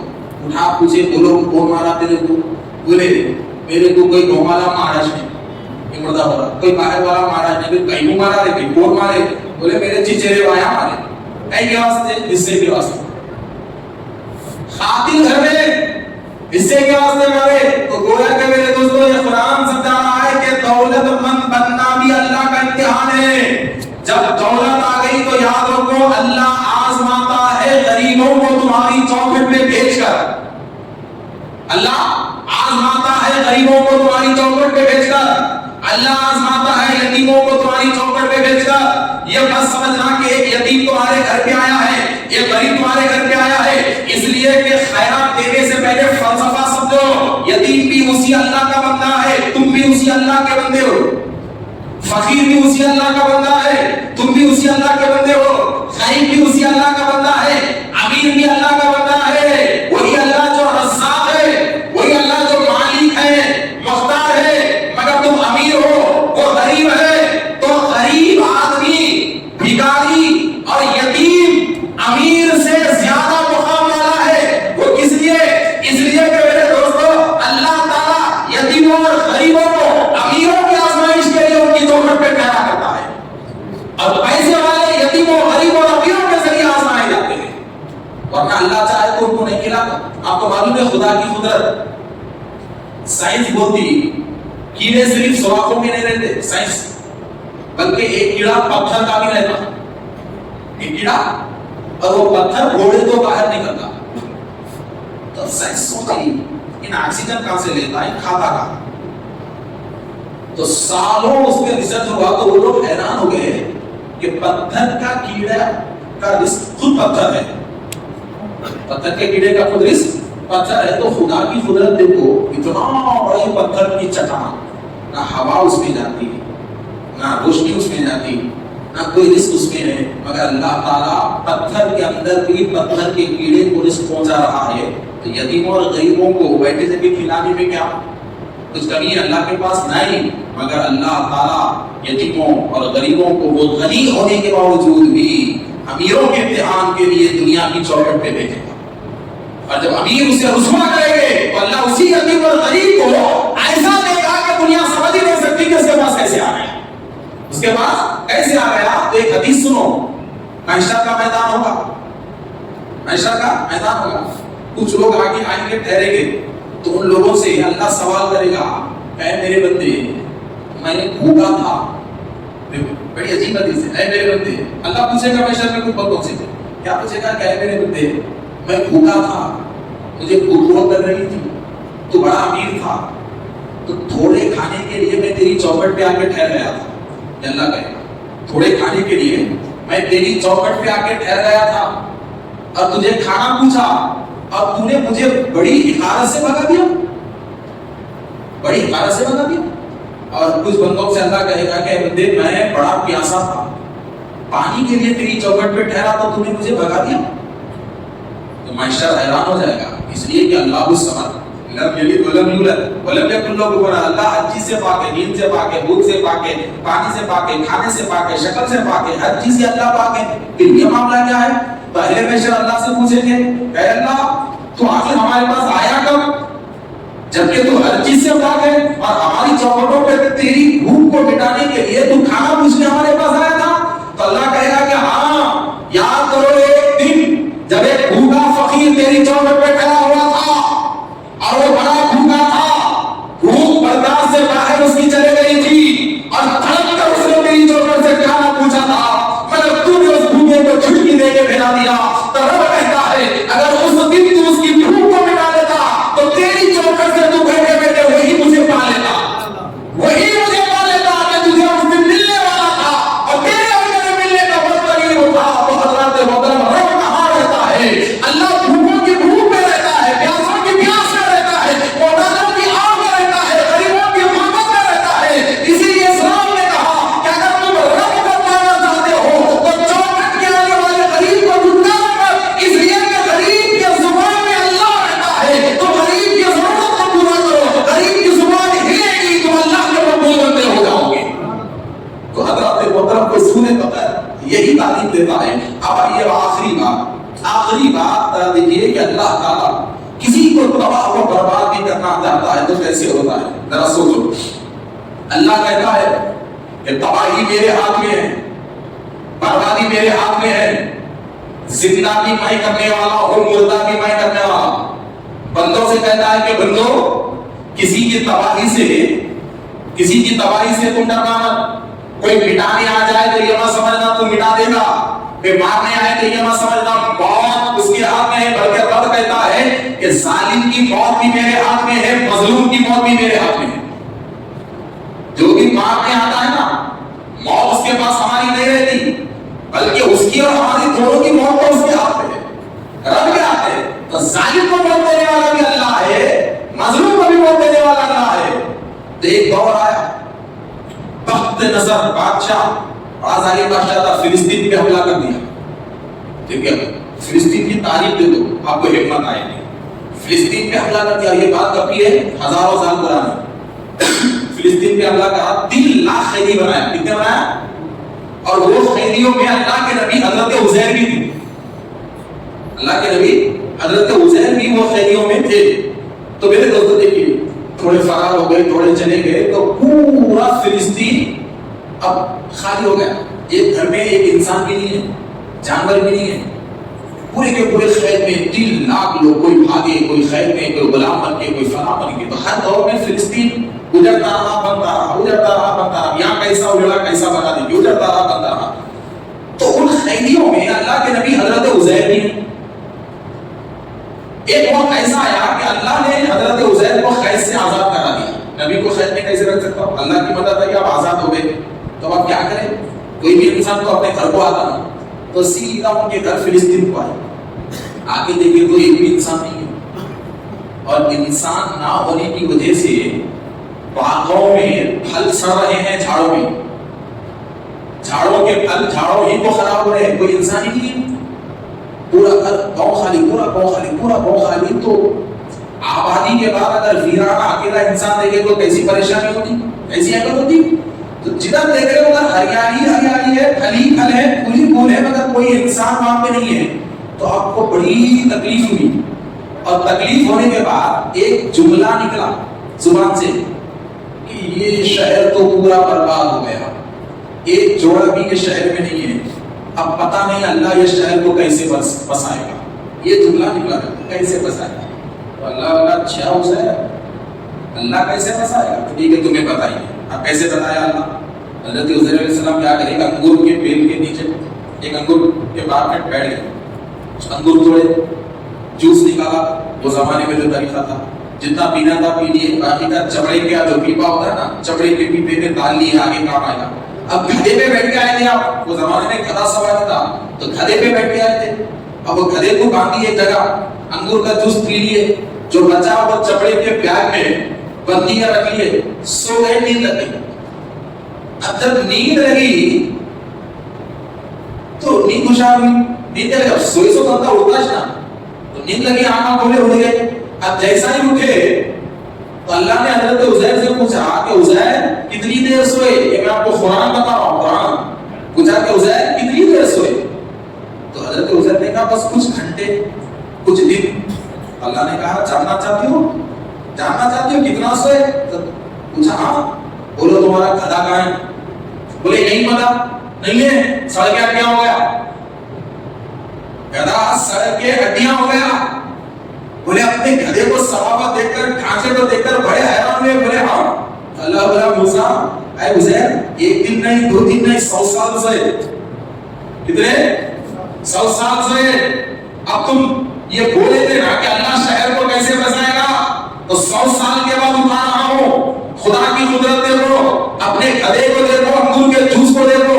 تو انگور کے جوس کو دیکھا تو 100 سال کے بعد بھی خراب نہیں ہوا. گدھے کو دیکھا تو ہڈیاں گل گئی.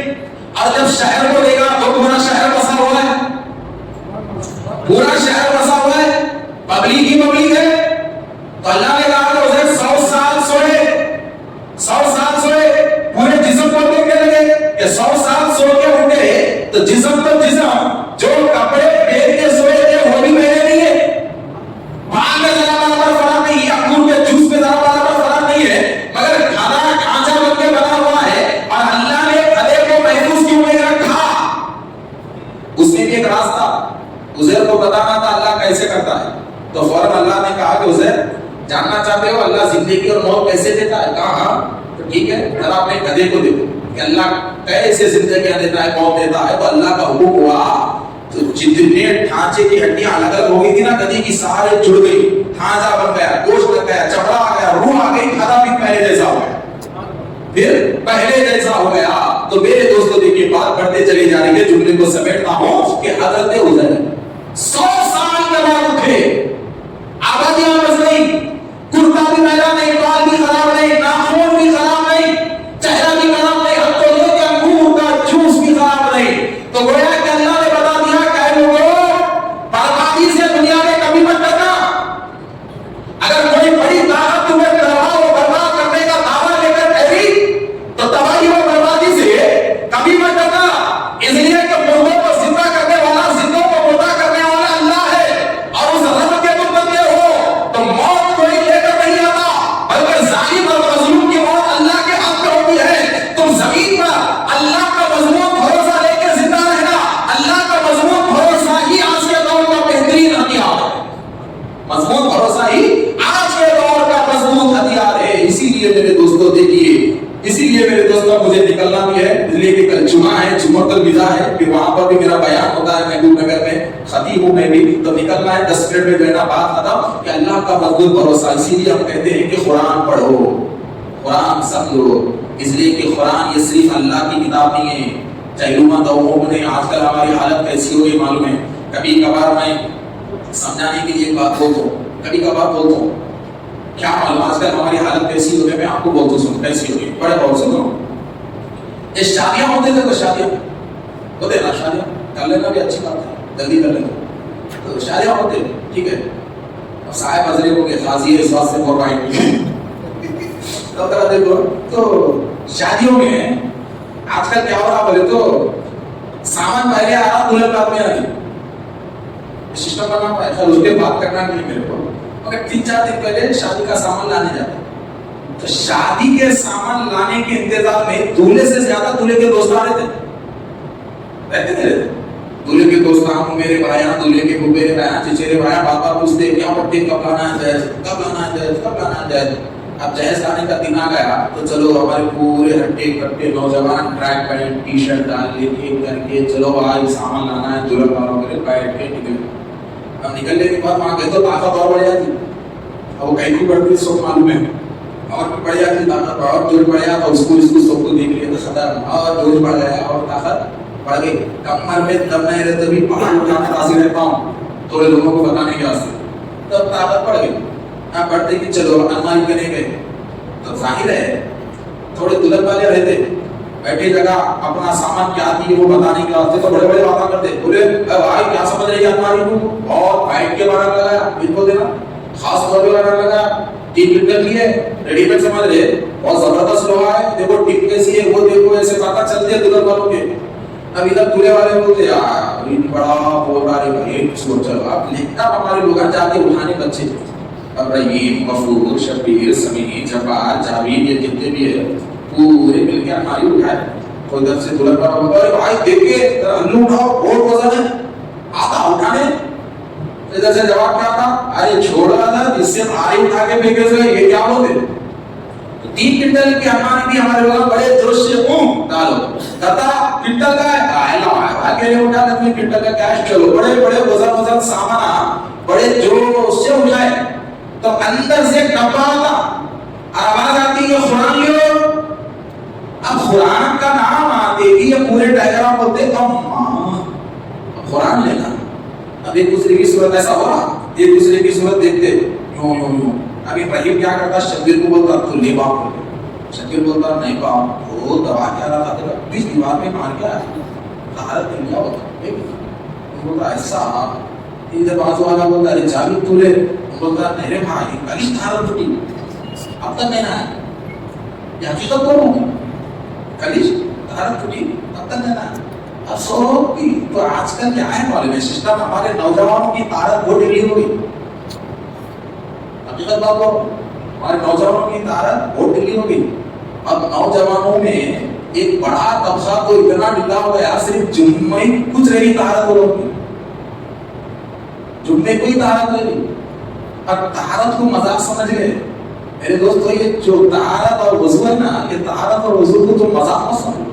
یہ طہارت اور یہ وضو یہ انسان کی روح کو مضبوط کرتا ہے، انسان کی روح کو مضبوط کرتا ہے، اور روح پورے جسم کو تازہ رکھتی ہے. اور انسان بغیر طہارت کے رہا تو روح بیمار. اب جس کی روح بیمار ہو گئی اب وہ کیا ہے، پوری دنیا ہوتی کیا رہتا اجاڑ ہوتا گیا، افلاس ہو گیا، افلاس ہو گیا ہوتے. تو آج ہم ہزاروں ہیں، مگر آج ہمارے ہزاروں ہیں. آج ہمارا پوزیشن اور ہماری حالت کیسی ہے معلوم ہے؟ خاص کر کے میری زبان سے تکلیف دینے والی باتیں نہیں کرتے. ہمارا پوزیشن کیسا ہے معلوم ہے کہ ایک دور میں ہمارے گھر کے آنگن میں چپل چھوڑنے کو جو قوم عزت سمجھتی تھی، ایک زمانے میں ہمارے گھر کے آنگن میں چپل چھوڑنے کو جو قوم ان کی عزت سمجھتی تھی، اور ایک زمانے میں جو قوم ہمارے جانوروں کے گوبر کو اٹھانے میں ان کے خاندان کی عزت سمجھتی تھی، آج ہم اسی قوم کے غلام بن کے بیٹھے تھے. اور وہ قوم آج ہمارے سروں پر ہے، اور وہ قوم آج ہمیں انگلیوں سے نظر آ رہی ہے. آخر یہ معاملہ کیوں ہوا؟ معاملے میں فرق صرف اتنا ہی آیا کہ ان کے گھر پاک تھے، ہمارے پچھلوں کے گھر پاک تھے، ہمارے پچھلوں کے جسم پاک تھے. وہ باوضو اور باغسل رہا کرتے تھے، تو ان کی طہارت اور ان کی پاکیزگی کو دیکھ کر لوگ مسلمانوں کے آنگن میں تھوکنے سے بھی احتیاط کیا کرتے تھے. مگر آج کا مسلمان نہ گھر پاک رکھتا ہے، نہ خود پاک رہتا ہے، نہ دوسروں کو پاک رکھاتا ہے. تو وجہ کیا ہے؟ آج لوگ مسلمانوں کے گھروں کو کرائے پہ دینے سے ڈر رہے ہیں. آج حالت ایسی آ چکی ہے کہ مسلمان کو گھر کرائے کو نہیں ملتا. اس کی وجہ کیا ہے؟ اس کی وجہ مذہب نہیں ہے، بلکہ اس کی وجہ مسلمانوں کا کیریکٹر ہے. وہ بھی کیریکٹر کیا ہے؟ بلکہ میں یہ کہتا ہوں کہ آج مسلمانوں کا بڑا طبقہ صرف آدھے ایمان پہ ٹکا ہوا ہے، پورا ایمان اس کے پاس نہیں ہے. صرف آدھے ایمان پہ ٹکا ہوا ہے، پورا ایمان نہیں ہے. اور وہ مسلمان کہنے کے وہ حقدار بھی نہیں ہے، مومن کہنے کے وہ حقدار بھی نہیں ہے. آدھے ایمان پہ ٹکا ہوا ہے. آدھے ایمان پہ کیسے ٹکا ہوا ہے؟ تو رسول اللہ صلی اللہ علیہ وسلم نے فرمایا الطہور شطر الایمان، کہ پاکی آدھا ایمان ہے. یہ طہارت کو کیا سمجھتے ہو؟ ٹھہرے ٹھہرے گئے منہ لیے نکل گئے، نہ پیشاب کے چیزوں کا خیال، نہ طہارت کا خیال، نہ کہاں گئے وہ خیال. ارے میرے بھائی تیری یہ لاپرواہی سے آدھا ایمان چلا گیا تیرے پاس سے. تو کہاں کا مسلمان رہا؟ کس صورت سے تم مسلمان کہتے ہو؟ وضو کا خیال نہیں اور اپنے آپ کو کہتے ہو ایمان والا ہوں، غسل کا خیال نہیں اور اپنے آپ کو کہتے ہو ایمان والا ہوں، پیشاب کرنے کا طریقہ نہیں معلوم کہتے ہو کہ میں مومن ہوں، میں مکمل ایمان والا ہوں، جبکہ ہماری طہارت ہمارے پاس مکمل ایمان ہے. جب طہارت گئی تو پھر ایمان کہاں؟ جب طہارت گئی تو پھر مومن کہاں؟ جب طہارت گئی تو پھر مسلمان کہاں؟ بتاؤ مسلمان کہاں؟ تو کتنے لوگ ہوں گے جو صرف آدھے ایمان کو لے کے چلے، صرف آدھے ایمان کو. اور یہ آدھا ایمان کتنا ہے آپ کو معلوم ہے؟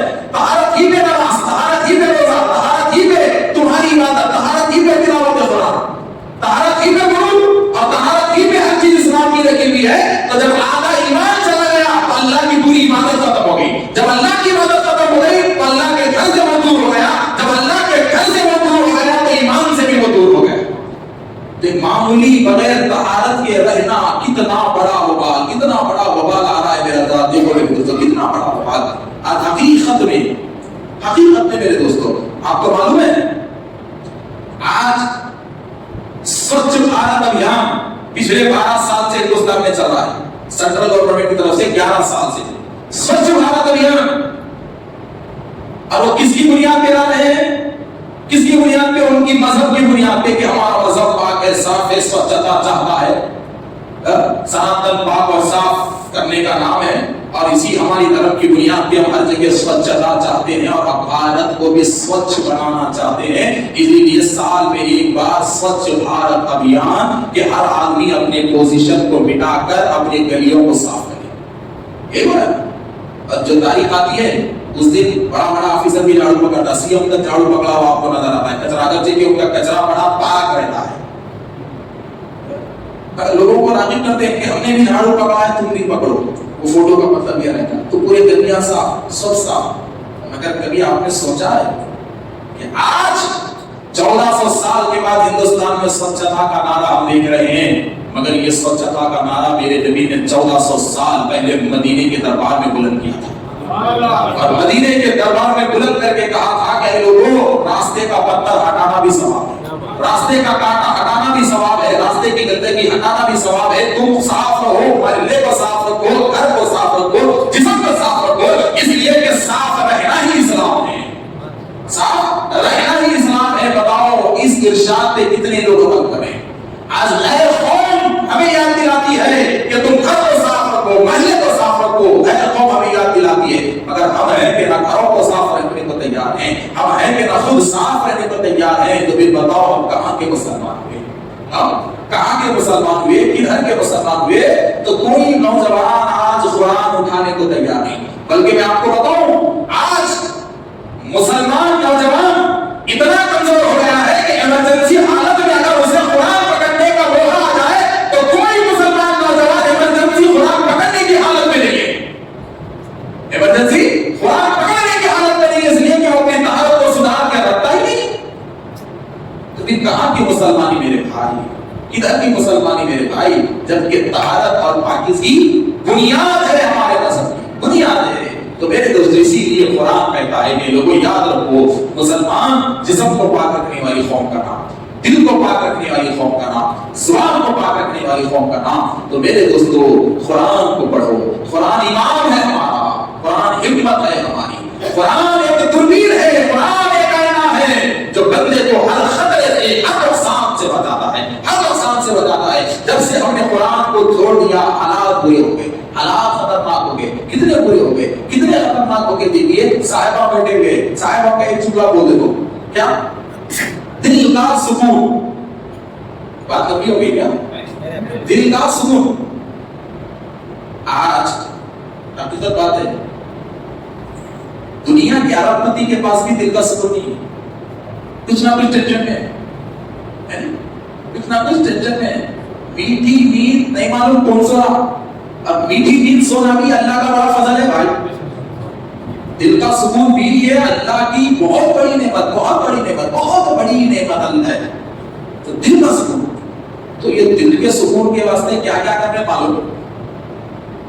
پیسے والے پوچھو کیا بھائی ٹور میں جا رہے کہتے پیسے والا ہوتا ہے کیا کروں بھائی، 11 مہینے کام کرا، ٹینشن، نہ دماغ کو سکون، نہ دل کا سکون، 15 دن جا کے اوٹی میں بیٹھ کے آؤ تھوڑا سکون ملتا۔ تو دل کے سکون کے لیے لوگ بڑے بڑے ٹور لگا کے لاکھوں روپے خرچہ کرتے ہیں، مگر پھر بھی وہ سکون نہیں۔ گھر میں کیا کیا آرائشیں کر لیے، سکون نہیں۔ اور حقیقت بات ہے سائنس رکے ہوئے دل کو تو چالو کر سکتی ہے، سائنس کمزور دل کو تو مضبوط کر سکتی ہے، سائنس سست چلنے والے دل کو تو تیز کر سکتی ہے، مگر سائنس کے لیے بھی دل کا سکون قیامت تک چیلنج بن کے رہے گا کہ سائنس دل کے ہر قسم کا آپریشن تو کر سکتی ہے، مگر دل کے سکون کے معاملے میں سائنس قیامت تک عاجز رہے گی، اور سائنس بھی دل کا سکون انسان کو نہیں دے پائے گی، ہر کس دل کا سکون نہیں دے پائے گی۔ اور ہر کوئی آج بے چین ہے دل کے سکون کے لیے کہ میرے دل کو سکون نہیں ہے، دل بے چین ہے، بے چین بے چین بے چین بے چین بے چین بے چین ہے دل۔ تو ادھر اللہ کہہ رہا ہے کہ بندے دل کا سکون چاہتا ہے تو میری طرف آ۔ قرآن کہتا ہے تجھے دل کا سکون چاہیے نا، کہ دولت دل کا سکون نہیں دے گی، اولاد دل کا سکون نہیں دے گی، تیرا رتبہ یہ تیرے دل کا سکون نہیں ہے، تیرا پوزیشن یہ تیرا دل کا سکون نہیں ہے، بلکہ دل کے سکون کی تو دولت کچھ اور ہے، دل کے سکون کی دولت کچھ اور ہے۔ تو جب بندے نے قرآن سے پوچھا کہ بتا میرے دل کو سکون چاہیے تو مجھے کیا کرنا ہے، تو قرآن کہتا ہے اللہ بذکر اللہ، قرآن کہتا ہے کہ تجھے نہیں معلوم تو اللہ کو یاد کر، تو اللہ کا ذکر کر، اس لیے کہ اللہ ہی کا ذکر یہ دلوں پہ اطمینان ہے۔ تو اللہ اللہ کر، تو اللہ اللہ کو یاد کر، جو بندہ اللہ کو یاد کرتا ہے اس کے دل کو سکون ملتا ہے، جو بندہ اللہ کو پکارتا ہے اس کے دل کو سکون ملتا ہے۔ تو اپنے آپ میں غور کرو میرے دوستو کہ جس دن سے ہم مسجدوں سے دور ہو گئے ہمارے دل کا سکون ختم ہو گیا، جس دن سے ہم لا الہ الا اللہ کی ضرب سے دور ہو گئے ہمارے دل کا سکون ختم ہو گیا، جس دن سے ہم اللہ کو یاد کرنا چھوڑ دیا ہمارے دل کا سکون ختم ہو گیا۔ مگر یہاں قرآن کہتا ہے کہ بندے دولت اولاد گھر بیوی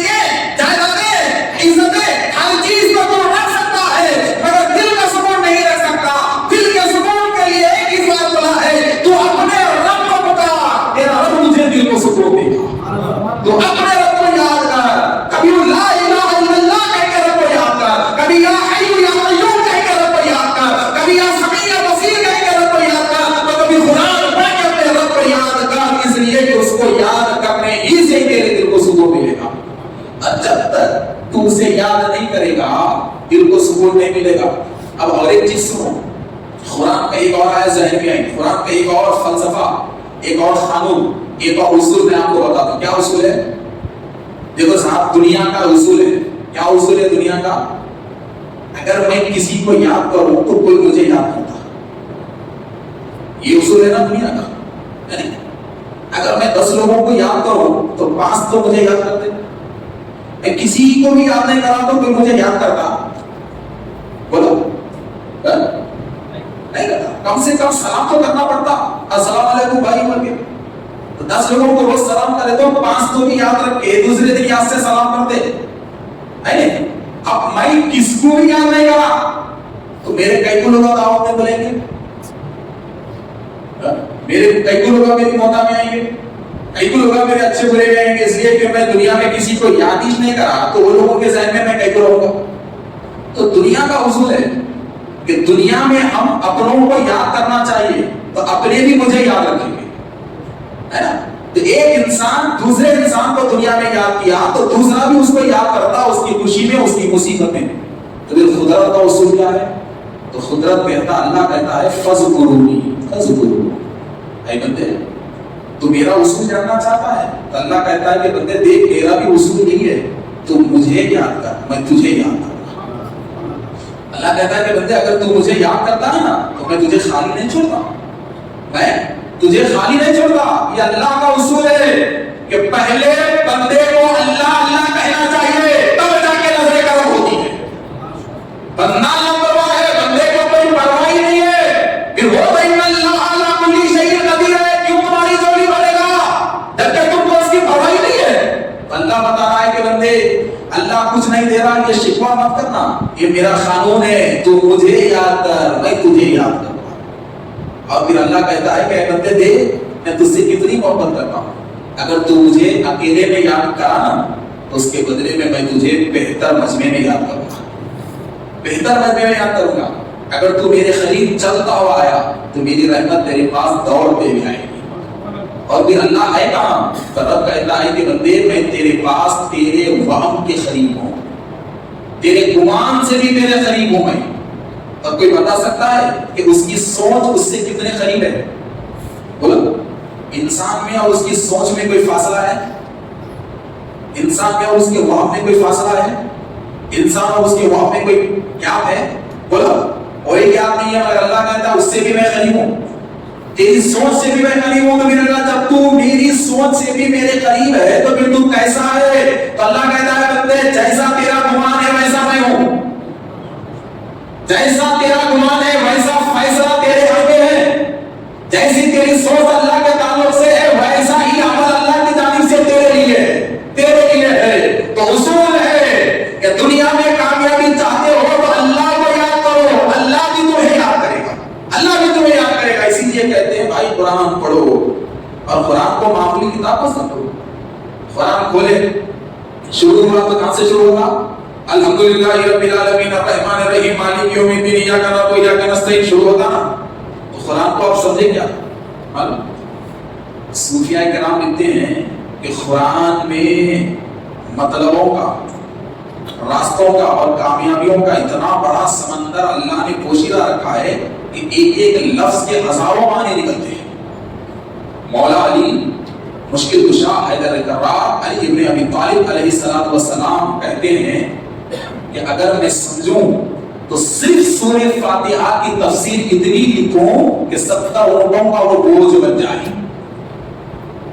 آپ صرف سورہ فاتحہ کی فضیلت بتاتے ہوئے کہتے ہیں کہ اگر میں مکمل سورہ فاتحہ کی تفسیر اگر لکھنا شروع کروں تو مولا علی کہتے ہیں کہ وہ 70 اونٹوں کا بوجھ بن جائے. تو صوفیاء کرام مولا علی کے اس قول کی تشریح کرتے ہیں کہ 70 اونٹوں کے بوجھ کا مطلب یہ ہے کہ صرف الرحمن اور الرحیم کی تفصیل لکھنے میں ہی انسان کو زندگی بسری ہوگی. الرحمن اور الرحیم میں ہے اللہ کی قدرت, اللہ کی محبت اور رب کی مہربانی کے اتنے خزانے چھپے ہوئے ہیں کہ اگر انسان رحمان اور رحیم کی تفسیر لکھنے بیٹھ جائے تو اس کی زندگی ختم ہو جائے گی, مگر رحمان اور رحیم کی تفسیر باقی رہے گی.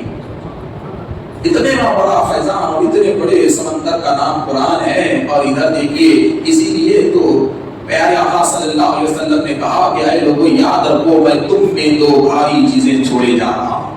دیکھو میرا اینڈنگ پوائنٹ ہے صرف اینڈنگ, اور یاد رکھو میرا فنیشنگ ٹچ بڑا اہم رہتا ہے.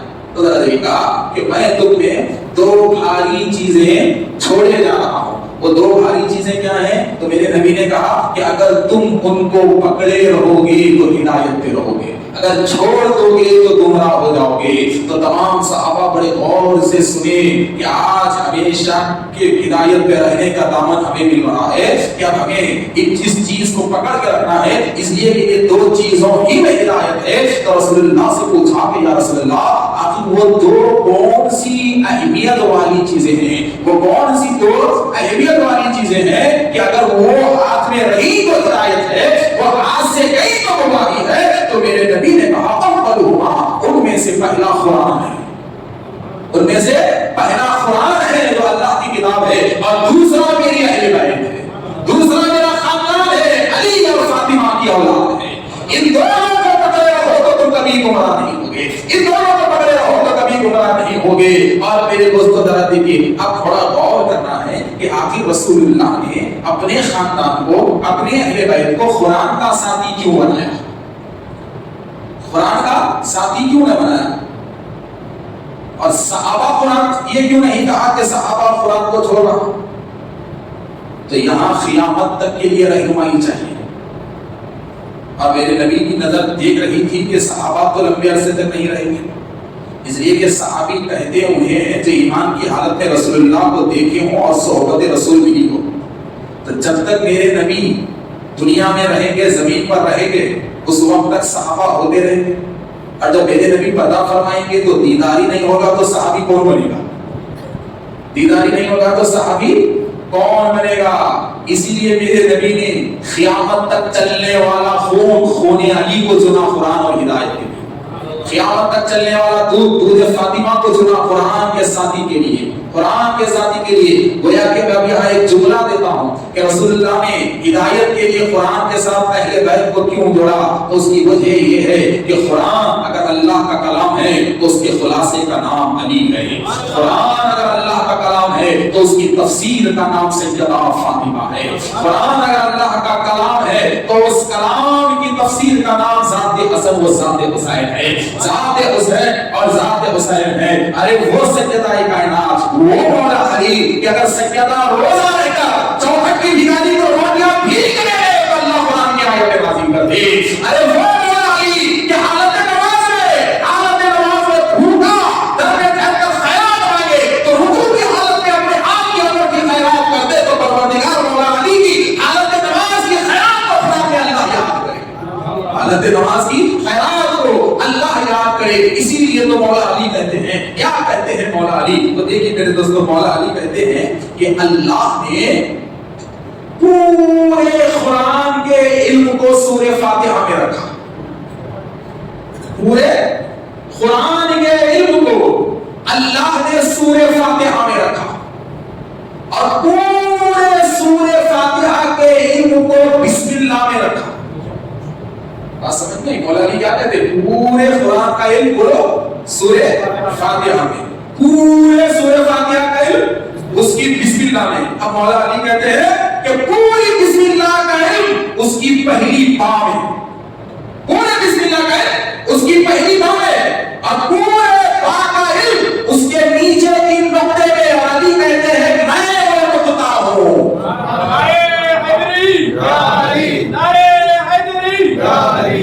مولا علی کہتے ہیں کہ میں وہ نقطہ ہوں کہ قرآن کا کوئی راز مجھ سے چھپا ہوا نہیں ہے, قرآن کا کوئی علم مجھ سے چھپا ہوا نہیں ہے. اسی لیے تو میرے دوستو آقا عالم صلی اللہ علیہ وسلم نے کہا کہ میں علم کا شہر ہوں, علی اس کا دروازہ ہے.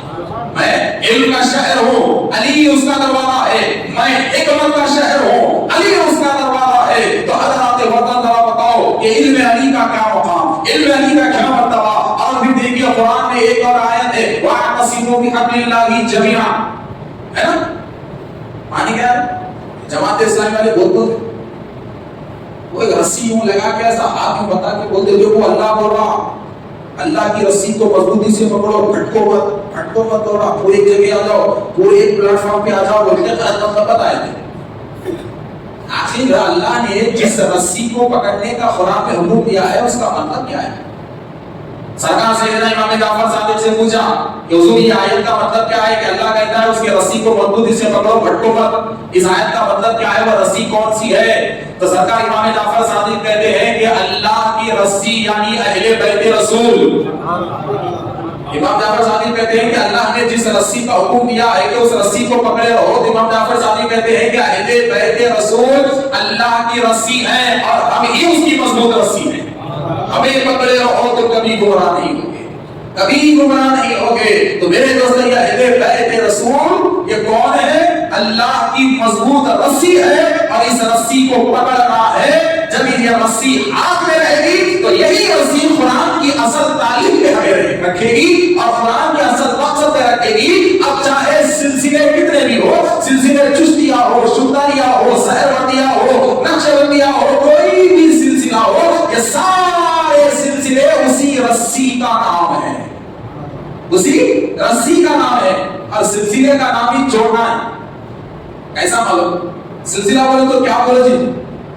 ایک بہت سلسلے کے معنی آپ عرب میں سونے کی دکان پہ جاؤ، سونے کی چین لو، چین، سونے کی چین لو تو کیا لکھتا دیکھو، پروڈکٹ کا نام لکھنا نا رسید پہ، پروڈکٹ کا نام رسید پہ لکھنا نا بل پہ، تو بل پہ سونے کی چین کو کیا لکھتا معلوم ہے؟ سلسلۃ الذهب، یعنی سونے کی چین۔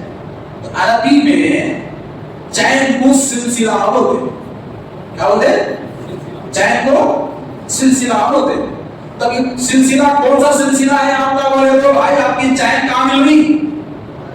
آخر یہ کڑیاں علی سے مل رہے نہیں مل رہے وہ دیکھنا۔ آپ جو سلسلے میں ہے وہ سلسلے کی کڑیاں ہے ویسے مل رہی نہیں مل رہی؟ آخر چین ٹو چین، چین ٹو چین، چین ٹو چین امام جعفر صادق کی رسی تک پہنچ رہے نہیں پہنچ رہے؟ اہل بیت کی رسی تک پہنچ رہے نہیں پہنچ رہے؟ تو جتنے بھی خانقاہیں ہیں ان کا کام ہی ہے قوم کو اہل بیت سے جوڑنا، اس لیے کہ جو اہل بیت سے جڑا وہ قرآن کو سمجھا، جو اہل بیت سے جڑا وہ قرآن کے قائل رہا۔ اللہ تعالی ہم سب کو اہل بیت کی محبت اور قرآن کی تعلیم ہمارے لیے آسان کر دے۔ اے مجھے کمال سخن سے نوازنے والے، گھر میں چپ رہوں بھی تو کتنا بنا میرا سنائی دے خدا۔